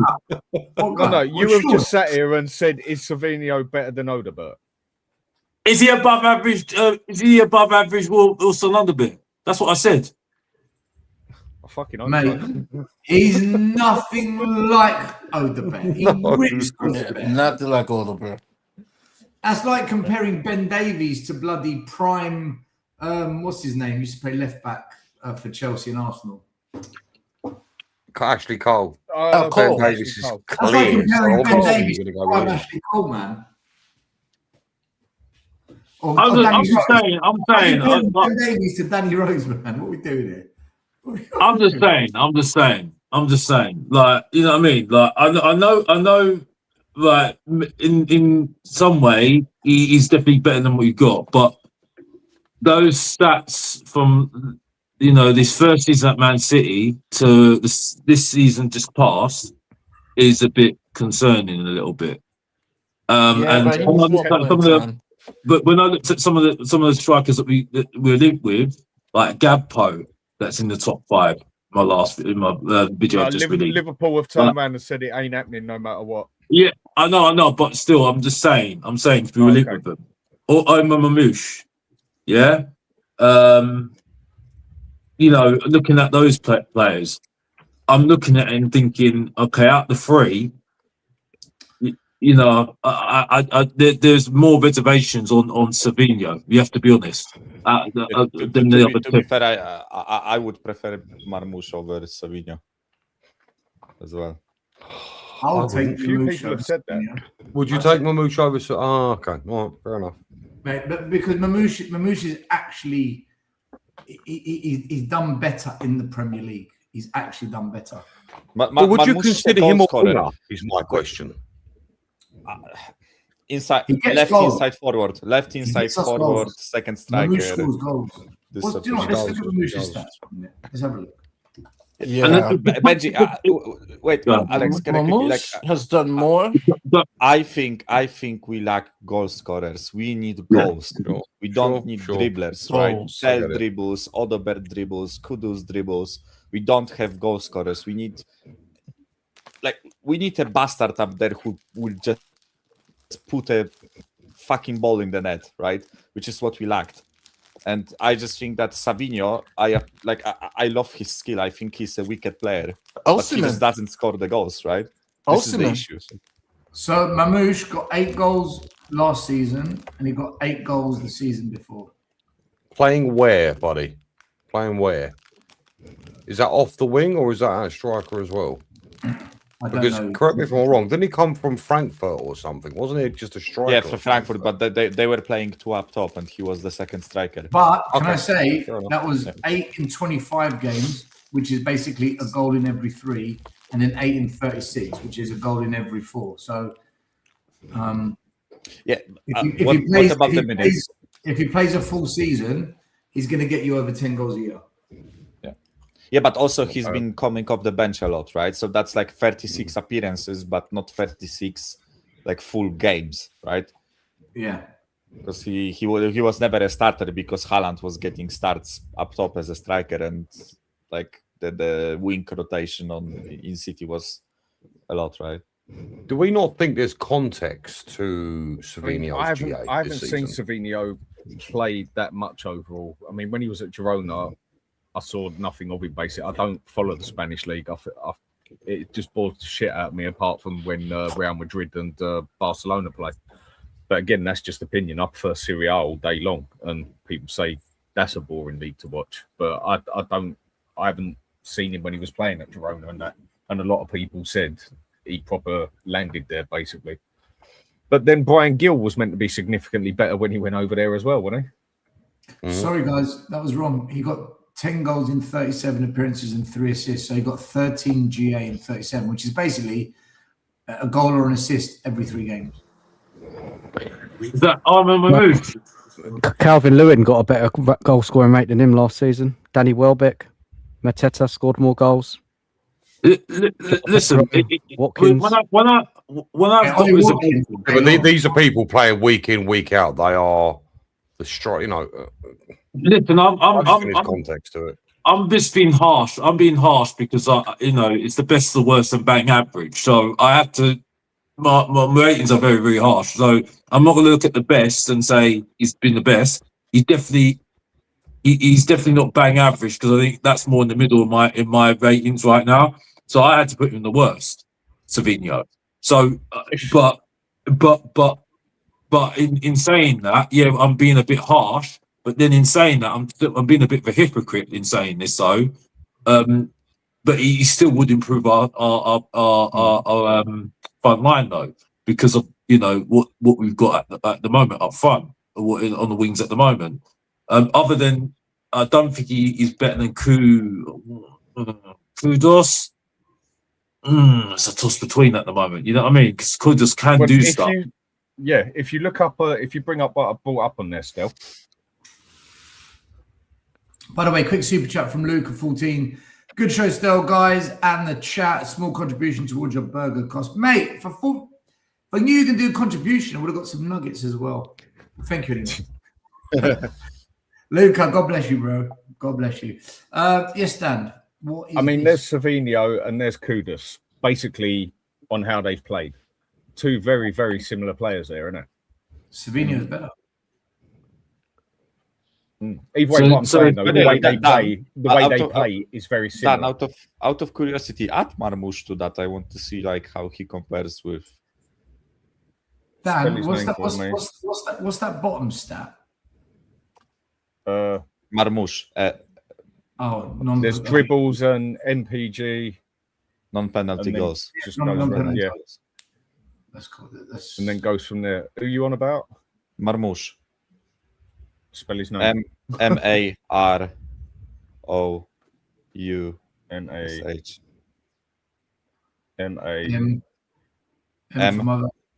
Yeah. Oh no, his name ain't coming up on here. It might be they put him under a different position, like centre mid or something. Oh yeah. He's probably a striker, right? Oh, striker. Yeah, I think he's a striker. Okay. Oh, yeah, so then the stats will be different, right? I think. Well, Giant Panda we just go. said that Savinho is. You want to do the bottom one? Yeah, my bad. Giant Panda just said Savinho is Werner 2.0. Interesting take. And yeah, there's my move. Mate, Savinho. But he comes under as a striker. This is under as a striker. Yeah, these are different stats, though. That's a different stats. Yeah. So, okay. Yeah, but so you can't really compare them. Still, you were saying about Marmoush and his GA, right? But 2 years ago, when he was at Frankfurt, before City bought him, he scored 15 goals and assisted 10 in 18 matches. That's 25 GA in 18 matches in Bundesliga. I know it's Bundesliga, right? But if we are repping Savinho for scoring in the La Liga, then we can say the same thing with Marmoush, right? Yeah, but people say, oh, it's only Bundesliga, but Berbatov come from the Bundesliga. Hyun-Min Son came from the Bundesliga. You don't need to tell me that. I respect other leagues as opposed to whereas a lot of people don't. A lot of people don't respect other leagues. A lot of people think the Premier League is the only league there, sort of thing. Whereas when you actually look at it, there are other quality players out there that come into the Premier League. Yes, it might be the biggest money league and everything. And I'd say it is the best league out there at the moment, but it does mean every other league is crap. I mean, if we want to be realistic out there as well, When you go by a point system at the moment, from when I last checked out, Serie A is actually rated as the second league at the moment. And a lot of people wouldn't believe that. I can bring up the things on here for it. Yeah. By It's point actually- one. Yeah, it's actually rated higher than the Spanish league at the moment. But you know what though? Look at Europe. Conference League, English team won it. Europa Cup, English team won it. Champions League final, English team was a penalty away from winning it. The English teams in Europe we dominate. The Premier League is the strongest league. It is the strongest league. Yeah, but it doesn't mean all the other leagues are crap. People seem to think that every other league is a farmers' league or whatever. Like the Dan, do you know what? Because... Do you know what I think? Do you know what I think? I think the Premier League, like a Burnley can beat you, and Nottingham Forest can beat you. This is what I say. Yeah. Whereas in Italy, there's 3 or 4 teams you think you don't want to play them. In Spain, there's 2 or 3. In 7. France, 1 or 2. Whereas in England, honestly, you can go away to a mid-table team and lose 3-0. Like Wolves, you can go to Wolves who get relegated and lose 1-0. You know what I mean? I totally agree. This is the debate I've had with Saba many a time. When I say the Premier League is the best league out there. Why? Because Man City or Arsenal can go and, like you say, get beaten by bloody Wolves or Burnley. You might raise an eyebrow, but you're like, shit happens. Whereas if you go over in Germany and Bayern Munich or Dortmund or even Leverkusen go and get beaten by St. Pauli, and most people haven't probably even heard of the fucking team, there would be like chins falling on the floor and that, and people would almost be having heart attacks and shocks, basically. Same as the Spanish league and stuff like that. Whereas in the Premier League, anyone can beat anyone in the Premier League. That is why it is the hardest league, because anyone can beat anyone. Whereas in a lot of other leagues, I do get that the top teams can almost put a second team out there and still win games. You can't do that in the Premier League. The average level of a Premier League team is the highest out there. So if you just whichever Premier League team you take, it will be like stronger than an average team from a different league. Like I think you could take Bournemouth and slap them into Bundesliga and they would finish 5th or 4th. So like but the other thing is, Bournemouth wouldn't be better than Borussia, Bayern, RB Leipzig, and these 3 or 4 clubs, but they would be better than Werder Bremen and Borussia Mönchengladbach and all these other teams. So you say that, but we beat Dortmund and we finished 17th from Bournemouth battled us twice. Do you know what the mad thing is, though? You go and take always happen, right? Like, go and take Munich. They come over here. Munich could win the league here. Yeah, they will win the league. I mean, people have told me that Munich are shit and stuff like that. I'm like, really. Go and take Real Madrid and Barcelona and Atletico Madrid. 2 of them could come over here and win the league. If go over in Italy and go and get Inter Milan. Go and get Napoli. You know, bring them over here. They're the best 2 in Italy at the moment. You can bet that they've got a good chance of doing something as well. It's just our whole league as a whole is more powerful than the rest as such. Yeah, the top teams in the other leagues are usually actually better than the top team in our league. Yeah, you take Valencia or fucking Torino out of Spain or Italy and they get relegated. That's the difference, right? So like you take the top teams from these leagues and they can have the ability to win the league, but you take an average team from Bundesliga and they probably finish 15th or get relegated. They'd be lucky if they. I mean, Valencia used to be quality and then just fell off a cliff down to the money. Valencia is a huge fucking club, just money issues, right? And their stadium fucked them right up as well, wasn't it? In the middle of building it, it took them something like 15 years or whatever. La Liga is destroying itself. It's just that, like, their fucking president invests like 90% of the money into Barca and Real, and all the other teams don't get fucking spare change. Like that.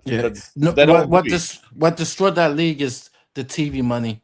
When they said that they're not going to share, and it was just basically Barcelona and Madrid, because TV money drives everything. You look at the teams that got regulated. They made more money than the top teams in La Liga. I'm talking about Leicester City. Apparently, Burnley made more money than Barca for winning the league. Yeah, the TV contract is ridiculous. Shocking. And now they're learning that parity is good, and it's just right now in La Liga, you don't really have parity. You don't have. Do you know what parity. really screwed up La Liga? Do you know what really messed it up? Messi and Ronaldo leaving. As soon as them two left, that league just literally fell off a cliff. As soon as them two left, it literally went like that. The league itself, the popularity of it. They were two of the main attractions there. The reason so much money gets put into Barcelona and Real Madrid is because if you actually look at Spain, Spain is a country that is not good in the money. They're not good at all, and have been in massive trouble for years. One of their biggest attractions is Barcelona and Barcelona and Real Madrid, along with Ibiza and that. What helped them survive is they did the Tottenham route. The two stadiums is what's going to help them out because they got NFL game playing Madrid, got NBA game being played. Barcelona's new stadium, they got concerts lined up, and so they did the smart thing in building new stadiums to have entertainment because they're gonna need it because TV contract they can't other than the El Clasico and the Atletico Madrid.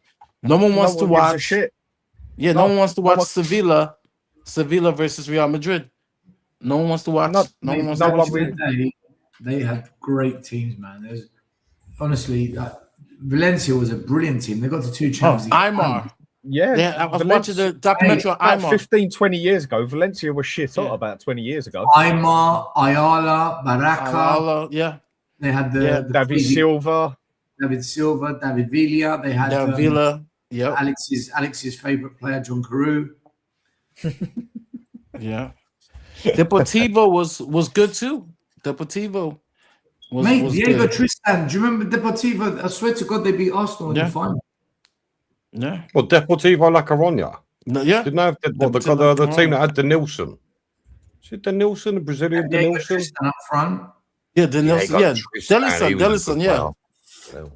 Who was that team that beat Arsenal in the UEFA Cup final? Was it Deportivo? Wasn't it Galata? Was it Galatasaray? No. Oh. No. Naeem, ex-Tottenham player, scored, and we sang the song Naeem from the halfway line because he chipped Seaman from the halfway line in the last minute to win it. It's such a shame what's happened to these leagues. Huh? Who's that team that beat Arsenal in the final? The ex-Spurs player won it for them. I remember it now. Don't you not remember? It was in stoppage time, and they were talking about penalties, and then Naeem just hit a long-range shot from the halfway line, and he beat the keeper. I'm trying to remember. Did Naruddin Naibet come from That's it. Real Zaragoza. Well done. It was Real Zaragoza. Well done. You remember? Yeah. The last game of the season was 2 days later, and I went to the last game of the season, and all the Spurs fans were singing "Naeem from the halfway line." Naeem. And I still can't win the European trophy as well. But it's just such a shame about the European clubs and what's happening with these leagues at the moment. Because for me, it's just such a shame. Another reason makes more than the Liga at the moment. The Bundesliga is actually makes more. Red Star Belgrade. But here's a controversial thing, and I've said it, and the people who understand me know what I'm saying. What happened was, and I did a research. I'm a research nerd of this. When the international quota was completely lifted, a lot of the small teams and leagues got hurt because the Real Madrids, the Barcelona, the Bayern, they were hoarding all this talent and taking talent early from South America, and that's what you have now. You won't have the Red Star Belgrades anymore.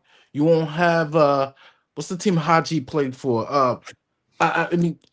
You won't have that anymore because when they used to be the quota, like Italy had only 4 players or 3 players. Who did they pick? The Dutch 3, right? And everybody else was Italian. Wow. It was same thing. There was a time where you couldn't have all these different players from different countries because you had to have that quota. It kept the balance of power in some of these leagues.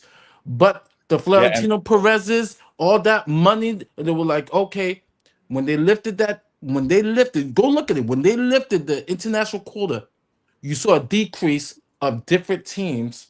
Yeah, Mari. coming up.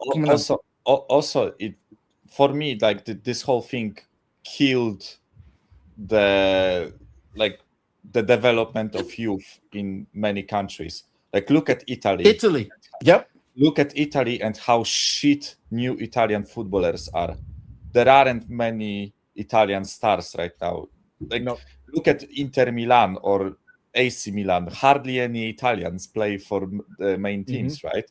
It's and, we have a brilliant Polish podcast where one of you the can commentators say that with a lot from of Polish English leagues as station, well, though, with the Premier League. A lot of teams but there, the difference is England has the money. Premier Italy League is doesn't, English right? league. Premier League is a foreign league. It's not. Yeah, Premier. but there are hardly any Englishmen in the Division 1 is an English league. right? Real Madrid, no Spanish players in the first time. I know they signed Cucurella, but technically, no. They were the Spanish clubs, because I keep this. They were taunting Real Madrid, saying that they're not a Spanish team anymore because they had nobody in the starting lineup that played for Spain. There's one. What's the team in Spain that will only Bilbao employ Spanish? It's Bilbao, isn't it? Bilbao. It's Bilbao. They will only. Yeah, because you look at the price on the leagues here. The Premier League, from just estimated revenue value of what it brings in and that a year, 6.2 billion. And then La Liga and Bundesliga basically at the same with 3.3 billion. And Bundesliga is now saying 3.1 billion.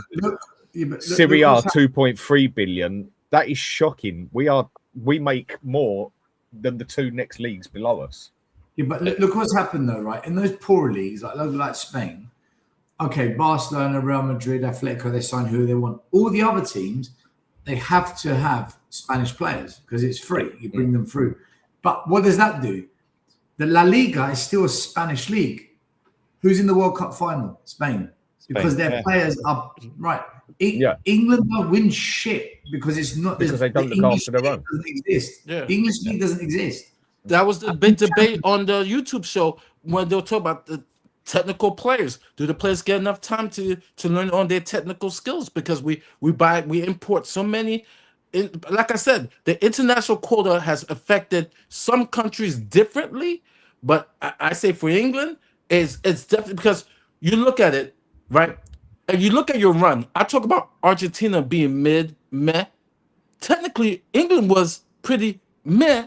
And you look at the players, who is a player who could have controlled the ball the last 30 minutes to kind of offset playing a deep, park the bus. And you think about it, it's just like, well, I know they took out Declan Rice, but he's not really great on the ball. The only person you can think of is Kobe Manu as the only one English player. That's also the manager who could play on the ball, who could hold the ball, who could run out, waste time in the midfield. Like Kobe Manu was the last 20 minutes of that game, we should have had Trent Alexander-Arnold. Would have been perfect for the last 20 minutes of that game. That's the manager. England used to have Stevie G, Lampard in the middle, Beckham in the middle, who could hold the ball, didn't play him the right way. Yeah, but they didn't play him the right way. They were shit. They and your best midfielder is home. Adam Wharton, he's at home. Yeah, Mari, can I quickly Adam Wharton? I thought he was on the team. Mari, there is for me with English national team. There is two issues, right? This game against Argentina in isolation is Tuchel's fault. Tuchel fucked it up, right? What the fuck was he thinking bringing on two defenders at 60 minutes, building 1-0 up? That's just a joke for me, right? I don't know what the guy was doing. Michael, can I say one thing? Right, right. Go for it. This guy goes to me, still, what was he doing, mate? Exactly what he goes, you're a coach. What do you think? I said, you don't need to be a fucking coach to see what happens. That's what I said to Beth. You don't need to be a coach to see what's going on, man. I was driving to the wedding, right? Because on Wednesday I was driving to the wedding, right, of my friends. I was watching the game in the car, and I was telling my friends what's going on in the game, and I was 60th minute. I think it was Gordon out for Konsa or Dan Burn, and I'm like, because we are all like, oh, England are 1-0 up, they will win against Argentina, whatever, they are doing great. And then I tell them that Gordon came off and fucking Dan Bear came on, and we are all like, yeah, they are fucked. Oh yeah. We had 8 defensive-minded players Yeah. on that pitch. 8. Yeah, And we was Danny, literally but playing with 6 at the back at one point, wasn't it? That Yeah. was terrible. What the Yeah, but- fuck was he doing? Danny, but because I quickly want to finish like what I was starting to say, right? Because Sorry. I think no worries. I think that game in isolation, as I said, was Tuchel's fault. But I think England as a national team in general, in my opinion, has an enormous issue of you guys don't know what you fucking want to do on the pitch. Like I watch Spain, right? Like when you look at different They're like national Spurs. teams. They're Yeah, literally when- like Spurs. when you Yeah. watch different national teams, they have some sort of identity. It comes from like even the national like pride in how they want to play football, right? Argentinians fuck cunts on the pitch, right? They will bite your ear off, right? Spain, they will take the ball. Italy, they will Italy. defend. Germany, they are efficient, right? Like every national team has some sort of identity, even the shit ones, right? When you watch, I don't know, Serbia play, they are dickheads, right? They will punch you up on the field. They are not good at playing football, but they will fucking try to break your leg, They right? will do what they got to do. England, when I watch England, you guys don't have an identity. You don't know how you want to play football, right? Exactly. Yeah. And this is the biggest issue in my opinion, because like even listen, playing defensively, Dan, you know this best, you watch Italian league, playing defensively is a style of football, right? Is a way to win games. You just have to fucking commit, right? As long as you've got the counter yeah, as well. yeah, exactly, just build your team around We can't playing hear you, Mike. defensively. You can't? Yeah. I can. Okay. I think that's only on your side, Maria. Oh, I can't hear. you. Quickly to finish, right? Build your team around playing defensively and fucking commit to it, right? Instead of doing this like pussyfooting. Oh, we want to play front foot. Oh, but we back in 50 minutes and you go defensively and like, what the fuck is that, right? Just It's like decide on Spurs. something. Exactly, it's like Spurs, right? For the longest time, Spurs don't know what they want to do. When people tell me there's a Spurs style of play, I'm like, bollocks. There hasn't been a consistent Spurs style of play for 60 years. Oh, this isn't the Spurs way. There's only one consistent Spurs way to play, and that is Spursy over the past 70 years, basically. I just Matches where we play as style, but the England team is exactly the same as Spurs. And the managers we've had for England, it's exactly the same as Spurs. It's that type, then that type, then that type, then that type. Yeah. I just think he was getting paid back for World War II. Just getting Fucking hell. no. That's been it. You wanted. And the other No, thing no, as no. well, like I know someone what just said here, English managers. How many good English managers are there out there? Mate, I know exactly what happened to Tuchel, right? I could see it in him in the press conference. What happened The to German. the Germans, right? He was this close to going to the World Cup final. England's first World Cup final in God knows how. And 1-0 up, the moment got to him where that England pressure, that it's coming home narrative that everyone says every fucking tournament. He bottled I it. think He lost his nerve. yeah, he lost his nerve. And you know what? Let me tell you something. We saw it happen to Mourinho, Conte. We've seen it happen to many managers at Spurs. There's something within that just drags you. And I think it happened to him. I think the England Spursiness, it got him, man. It's a real thing. I'm not waffling. It got him. He didn't. He was so close, and he panicked, man. He's like, right, just defend this. Yeah. When the real Tuchel wouldn't have done that. He wouldn't have done that. I don't know about that, but It's the England. I mean, it's if the anything, England, the it's way the he was England going to play, he should have at least took bloody Kane off, or put Bellingham in centre mid because he can get the ball back and get forward with it. Put Kane as the 10. The only reason Kane didn't Watkins. touch the ball is because nobody bloody got the ball to him, and then at least get Watkins up front or even Trafford up Watkins. front, someone you can at least boot the ball over. But then Dan, he also, wasn't thinking. Dan, No, he wasn't thinking. but then also with having, if he'd have picked Trent, should have gone along as well. If it weren't going to be as the starter, but Trent would have been a perfect man to have on for that last 20 minutes. to I just mean, at you least don't want keep the ball Trent. You going don't over. want Trent sitting back. No, I don't know about that. Do you really want Trent holding the line when you're trying to fight for your But life? you No, should- you but shouldn't I'm not be talking holding the about line. holding the You line. shouldn't be But holding I'm the not line. talking about holding the line. Yeah, we already had bloody basically not far off six. Mate, at do the you know what he back. should have done, Dan? You at least Dan, want someone who can get the ball forward. Oh, yeah, I hear you. I get it. And he should have look, he should have put another attacker on. You can't control game of football with Anderson and Rice. Rice Rice, because you need a passer. You need someone a passer. He should have brought in a passer, brought in another attacker, and do you know what? Just gone for that second goal. And if he got that second goal, shut it down, stink it out, No stink it. centre backs, yellow cards. Yeah. Romero, He ne- yellow card. They He should have never gone for kept that us second goal, honest. man.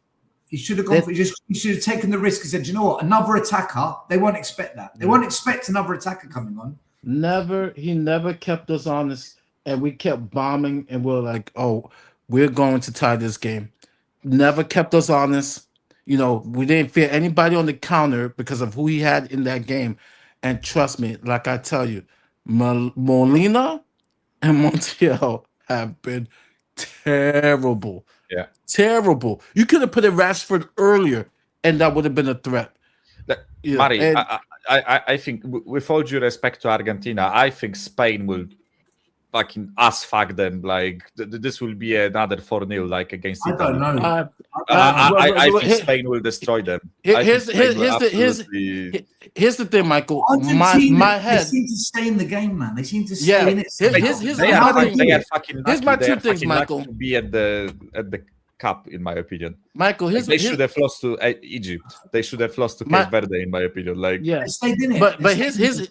yeah, but- here's my thing, Michael. The two things. My head says, right, because they have Jamal and Alex Benyard. Spain's the better team. Yeah, they're the Spain better 100% team. is the better team, They, yeah. if they follow Cape Verde's and Egypt's plan to attack the flanks, it's going to be a long day. But I've already heard that because they did this a little bit with England, because the way they set up, they had Paredes play almost in a back five, right? Yeah, Especially in DM. that first half. So That he basically is a DM. yeah, as a DM to protect the defense, they're going to do that. And then the one thing about Spain, and I know they scored 4 against Saudi Arabia, their forwards, the way they see France, I would have been batshit like, oh my gosh, we're in serious trouble because the constant attack. Yeah, Whereas that's the same Spain, with Argentina. yeah. Whereas with Two teams who Spain, don't go they ultra want defensive. control. They want control of the midfield. They don't mind winning 1-0, which is not enough. So my thinking is Spain needs to better score 2. If But they think they're gonna win, Do you know why I think? I think Spain will win because Spain keeps the ball and they keep attacking and they keep the possession. I think the biggest issue each country that faced Argentina did was going defensive against them when they had the lead. Egypt did that, Cape Verde yeah, did but that, but and but you're England not did thinking that, right? the Cape Verde game. Remember, it was 0-0. Spain was struggling to score. Yeah, I know.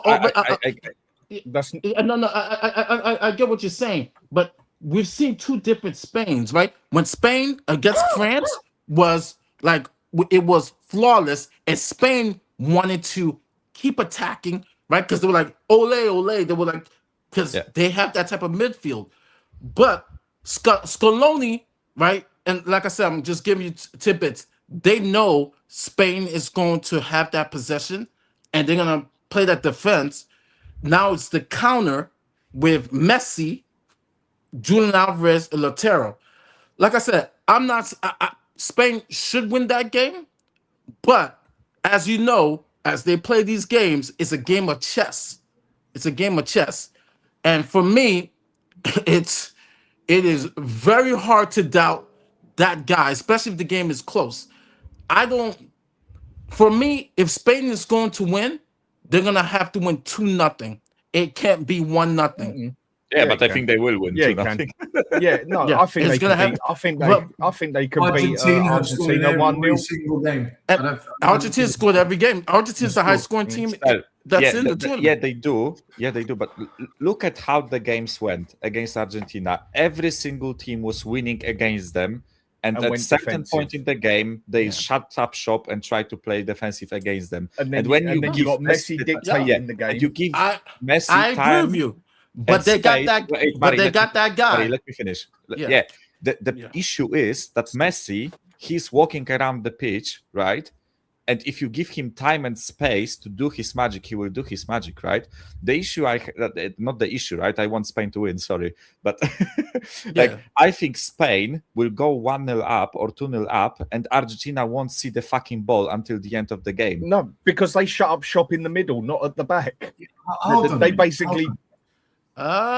Argentina, know, are going to be kicking them, lifting them in the air. That's what I'm saying. Rodrigo got the mentality for it. Look at the way they took France apart. But what if Argentina, by doing that, don't let Spain get into their rhythm? Because because tiki taka is about rhythm. I get what you're saying. But listen, if the ref is paid for again, then maybe. Maybe I know people. Refereeing. I know people hate them, but they're a son of a bitches. Those guys. Yeah, of course they're dirty bastards. Romero. They always have been. But that's a liability as well. Fernandez, Simeone's son's a fucking thug. I was worried about him getting. He's just like his dad. Yeah. He's just like his dad. But you know what? If we'd have put some pressure on them and run at them, you had both their centre backs who are both quite fiery, and one of them definitely erratic on a yellow card. If we'd have put the pressure onto them, it would have caused some problems, I think. But when you go ultra defensive, you shouldn't do that with 20 minutes to go anyway at all. That's what fucked Arsenal in the Champions League. If Arsenal would have gone for the kill, they'd have killed PSG because PSG was shit. Simple as that. But you don't do that to Argentina when they've got Messi, bloody Martinez coming on the pitch, Alvarez, Fernandez, and you don't go and do that to someone like France either. And what Spain did with France is they just basically passed them out the game from midfield. Because what they did, they did a great job on Olise. Not saying Messi and Olise are the same. No, but they did a great job. They passed them out. Yeah. But they cut off the blood artery. They cut off Olise very, very good. Here's the one criticism I have. What nearly cost Spain twice? What nearly gave them 2 goals? Nearly. Well, first of all, Rodri was amazing. He intercepted the through balls. No. What was it? That's not what I asked. You're diverting it. Okay. What nearly cost Spain 2 goals? Very close. Well, the Mbappe chance. Who was the problem? Who was the problem that nearly cost them 2 goals? Porro on defensive. That's why they had him covered 9 times out of 10. Both chances that France had to take that game was down to Porro, where he cannot defend, and they don't usually leave him on his own. My frustration with Scaloni with this World Cup is, and even when Messi didn't play in March when we destroyed Brazil, and my question, because we're too Messi centric, which have got me mad, and very underwhelming World Cup in totality is Alvarez, Martinez. Nico Paz, Serie A, Player of the Year, can create in the middle, and Thiago Almada, the last 3 games, have barely got any minutes. If you put Nico Paz there with Messi, that's going to give a lot of midfields trouble because you got 2 guys who could create. I'm scratching my head there. I'm like, why Scaloni is not playing Nico Paz? If you guys are familiar with Nico Paz, the guy Spurs were linked with him, weren't they? Nico Paz last season, scores goals and assists. He's the heir apparent. Supposedly, Messi's like, yo, this guy is the heir apparent. He's a Real Madrid player. He was lent out to Como, helped Como make the Champions League. The coach of the Cesc Fabregas. The guy's the truth, Nico Paz, and he did not play 1 minute the last 2 games. I'm like, what's going on? I'm like, put some more creativity in on the field. It can't just all be messy. So it's been frustrating, other than the win backs, which your ball and Vienna, and then when they put Nico Williams, should have a field day with those guys, because those two guys are the weakest link. The weakest link. If Spain score first, they will win the game because of what Michael said. They're just going to keep that ball, and Argentina are going to get frustrated. But if Argentina score first, they're going to win it because they are going to turn the game into chaos, and Spain will not get into their flow. I honestly think whoever scores first wins this game. Wins the game. Yeah, no, you may be right. Yeah. Even if Argentina score first and last minute, typical Spain, they get an equalizer, Argentina will beat them on penalties. Yeah.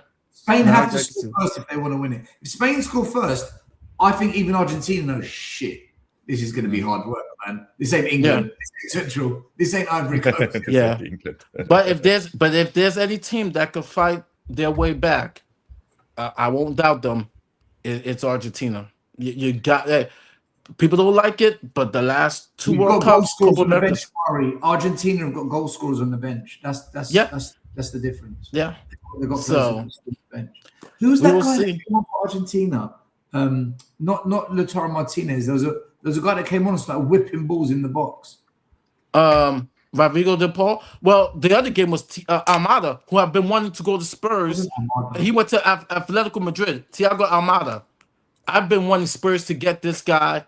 He, like I said, he's not getting as much minutes. They put him late in the game, but yeah, he could whip it in. He's a little creative. He could cause some trouble, and he started the first couple of games. But I Scaloni, Nicolas Gonzalez. When Gonzalez came on. Oh, Nico Gonzalez. Yeah, Nico Gonzalez. He has some, at which I don't want to see Simeone start like ever again. He was driving me batshit crazy because I'm just like, he is going to get a red. He's going to get a red. Mate, he's psychotic, mate. I saw him foul the England player. Yeah. The referee comes over, warns him, and he's like, "Rah!" Yeah. Fucking, are you on cocaine? Like, he's only played 7 minutes. He's Diego Simeone's son, and he got too excited. Imagine a kid playing their first game ever, and they just like, and I'm like, that is the wrong type of person you want to play. Wet behind the ears, your first game, like you have to have some calm. I was begging for him to be removed the first 20 minutes of the game because I'm like, dude, you are killing us. You are going to get us down the man. You're going ape shit. Literally, he went ape shit. And I'm like, what are you doing? It's just. Thing is, though, it should be a good game. But yeah, if I'm betting my money on it would be Spain. It will be Spain. But you can't be surprised with, because I doubted him for the England game, and sometimes you have, with the help of Tuchel and whatsoever, Messi does his magic, and so I, going to be rooting with my heart. It's his last game ever. We'll see what happens, but also I know my head and I know our weaknesses, and we can be destroyed on the flanks. Easily be destroyed on the flanks. If Romero wins the World Cup, I'm gonna have a field day on YouTube. I think half the people will leave the WhatsApp chat. Tottenham Away WhatsApp chat. They're gonna leave the chat. If Romero, could you imagine he wins the World Cup and we fucking say, "Oh my god, and Ben Davies is still here." But if you go and look at it as well, if only Romero could be that consistent for us, and I'd quite happily keep him. I think he's an excellent player on his day. He's just so inconsistent. It just don't work for him in Spurs. He's gone. We all know he's gone. Yeah. I hope so as well, because he's He is. He's gone. The annoying thing is when you know how good he is. He is a fucking excellent player on his day. He's as good as anyone in that league. People think that I just think he's crap. No, not at all. If anything, I think it's even worse that he is that good, but he's just so inconsistent and only seems to play when he wants to play. I think that's even worse than someone who's just crap. Do you know the best bit of the England-Argentina game, right? Is when Romero got caught at the back and he's done this little flip-flap, 1-2, and he's passed it in between two players and played it out. And I'm like, oh, fucking class. I saw that as well. You just thought, you cheeky bastard, like that took some confidence. Why can't you do that at fucking Spurs? No, Dan, then 1 minute later he gets a yellow card. What the fuck is wrong with you, man? It's annoying, but hopefully if they do win the World Cup and whatever, and it puts his price up, then brilliant. But he's got to go. He's just too inconsistent. It's a shame because he is a quality defender, but he just hardly ever bloody turns up. So, Mari, I'm going to wrap it up anyway. Guys. We're going for 4 hours. It's like, what time is it here? God, fucking hell, yeah. It's half past 12 here. Oh, ow. It's 2:30. Why am I still up? All right, boys. Let's do a quick prediction for the World Cup final, then we'll wrap it up. Everyone in the chat that's still here, thank you for being here. I have put up all the links to the channels. We've got Mr. Box Office, Hotspur Hood, Dan List. Benji's got a new channel. Get him to 100 subscribers. That'll be good. It's all in the chat anyway. But yeah, Dan, what do you reckon? World Cup final. 2-0 Spain. Really? 2-0 Spain. What I reckon's going to happen is Spain are going to get a goal because I think Argentina are just going to be dirty, filthy, what they are and that. But they are very dodgy at the back as such, and their midfield ain't too strong either. I think Spain will get a goal out of them basically, and then it's going to come close to the end. Spain are just going to keep playing them out the game, basically defending from midfield, not from the back. And then Argentina are just going to literally throw the fucking bus at them, and Spain will be able to hold it up because they won't hold it up from the back. They'll hold it up from the middle, and then they'll get another goal on a counter. There's my prediction. It's a very thorough prediction. Very thorough prediction. 2-0 to the Spanish. Michael, you think Spain as well, don't you? Yeah, same. 2-0 Spain. 2-0, yeah? Mm-hmm. Do you know what, man? I think Argentina are going to win on penalties. Fuck Argentina. Like, I hope they fucking lose. I want Spain to win. I do want Spain to win, but I've got this feeling about penalties. And I don't think, by the way, I don't think it's going to be a good game of football either. I think it's going to be pretty boring. Yeah, the way Spain will play against them, it's not going to be. You might see a bit of flair out of Yamal or something, but the rest of the team, it ain't really the most flary sort of team or what. It's just so organised, that team. Do you know what that team almost reminds me of? A sort of like 1990 sort of German team. Nothing particularly flair in it, but just total organisation where everyone knows where everyone is. Control, efficiency.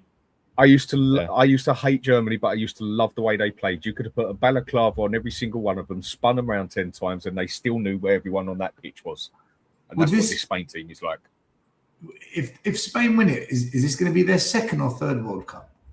Third. Is it their second or third? I thought that'd be I think second. third, right? Wait, second. They've won a lot of Euros. They won World Cup 2010.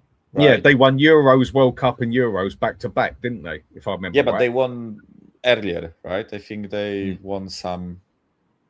No, I'm just saying what they've done recently. They've done recently. I mean, that Spain team they had at one time was just absolutely shocking. Like, but he still didn't have a fucking striker. It's the one thing Spain never seemed to have, isn't it? Yeah. They never seem to have that quality striker, but they just don't bloody need it. Spain. But I still think the best international team I've ever seen in my time was that French team. Weren't the Barcelona Brazil team? It was that French team that done them. How many World Cups have they won?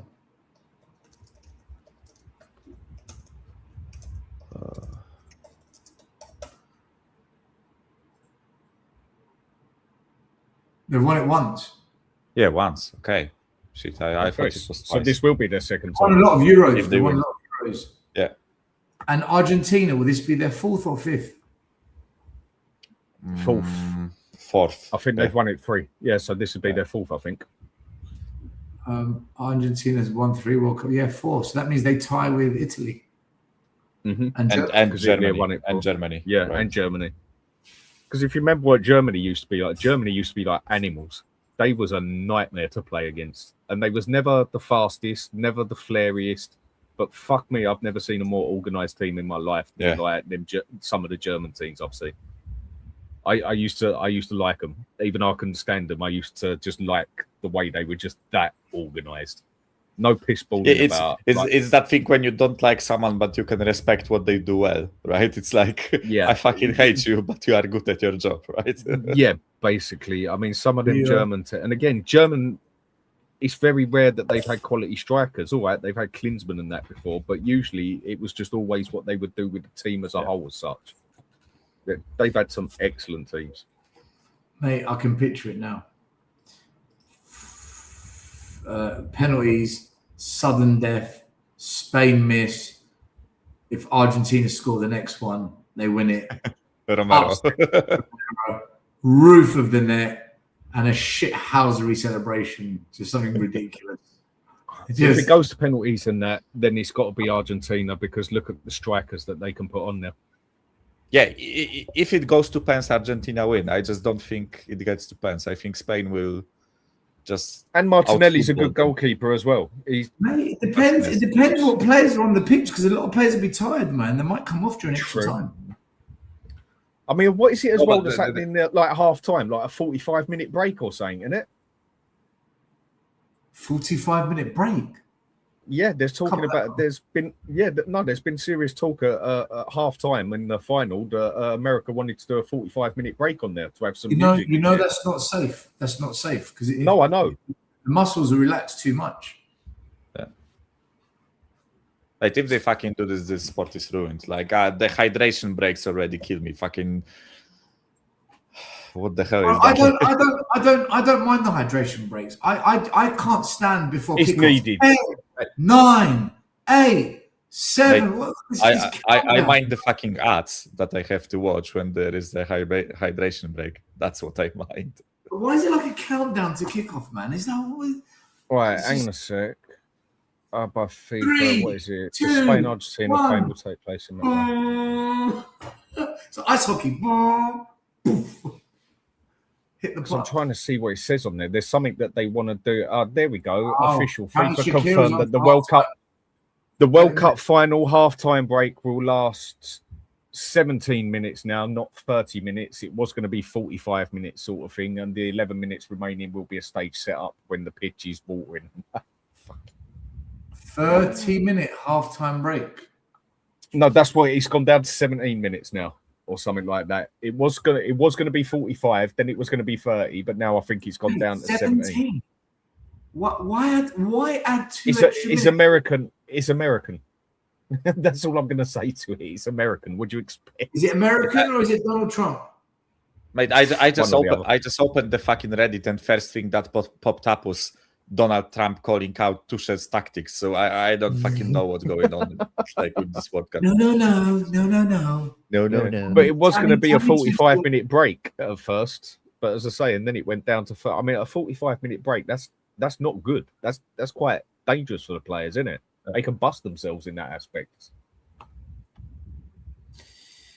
Well, I guess we'll find out on the weekend.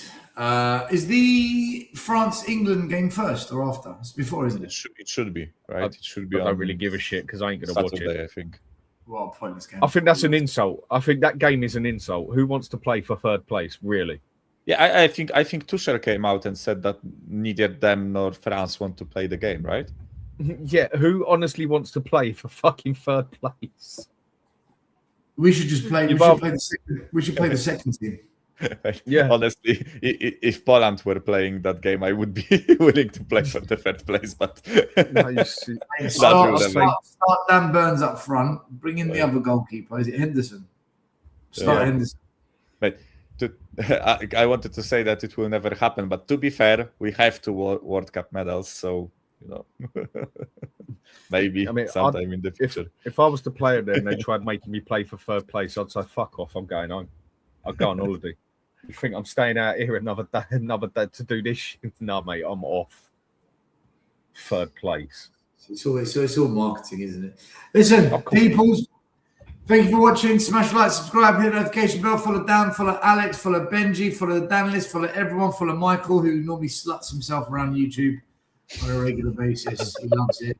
Absolutely loves it.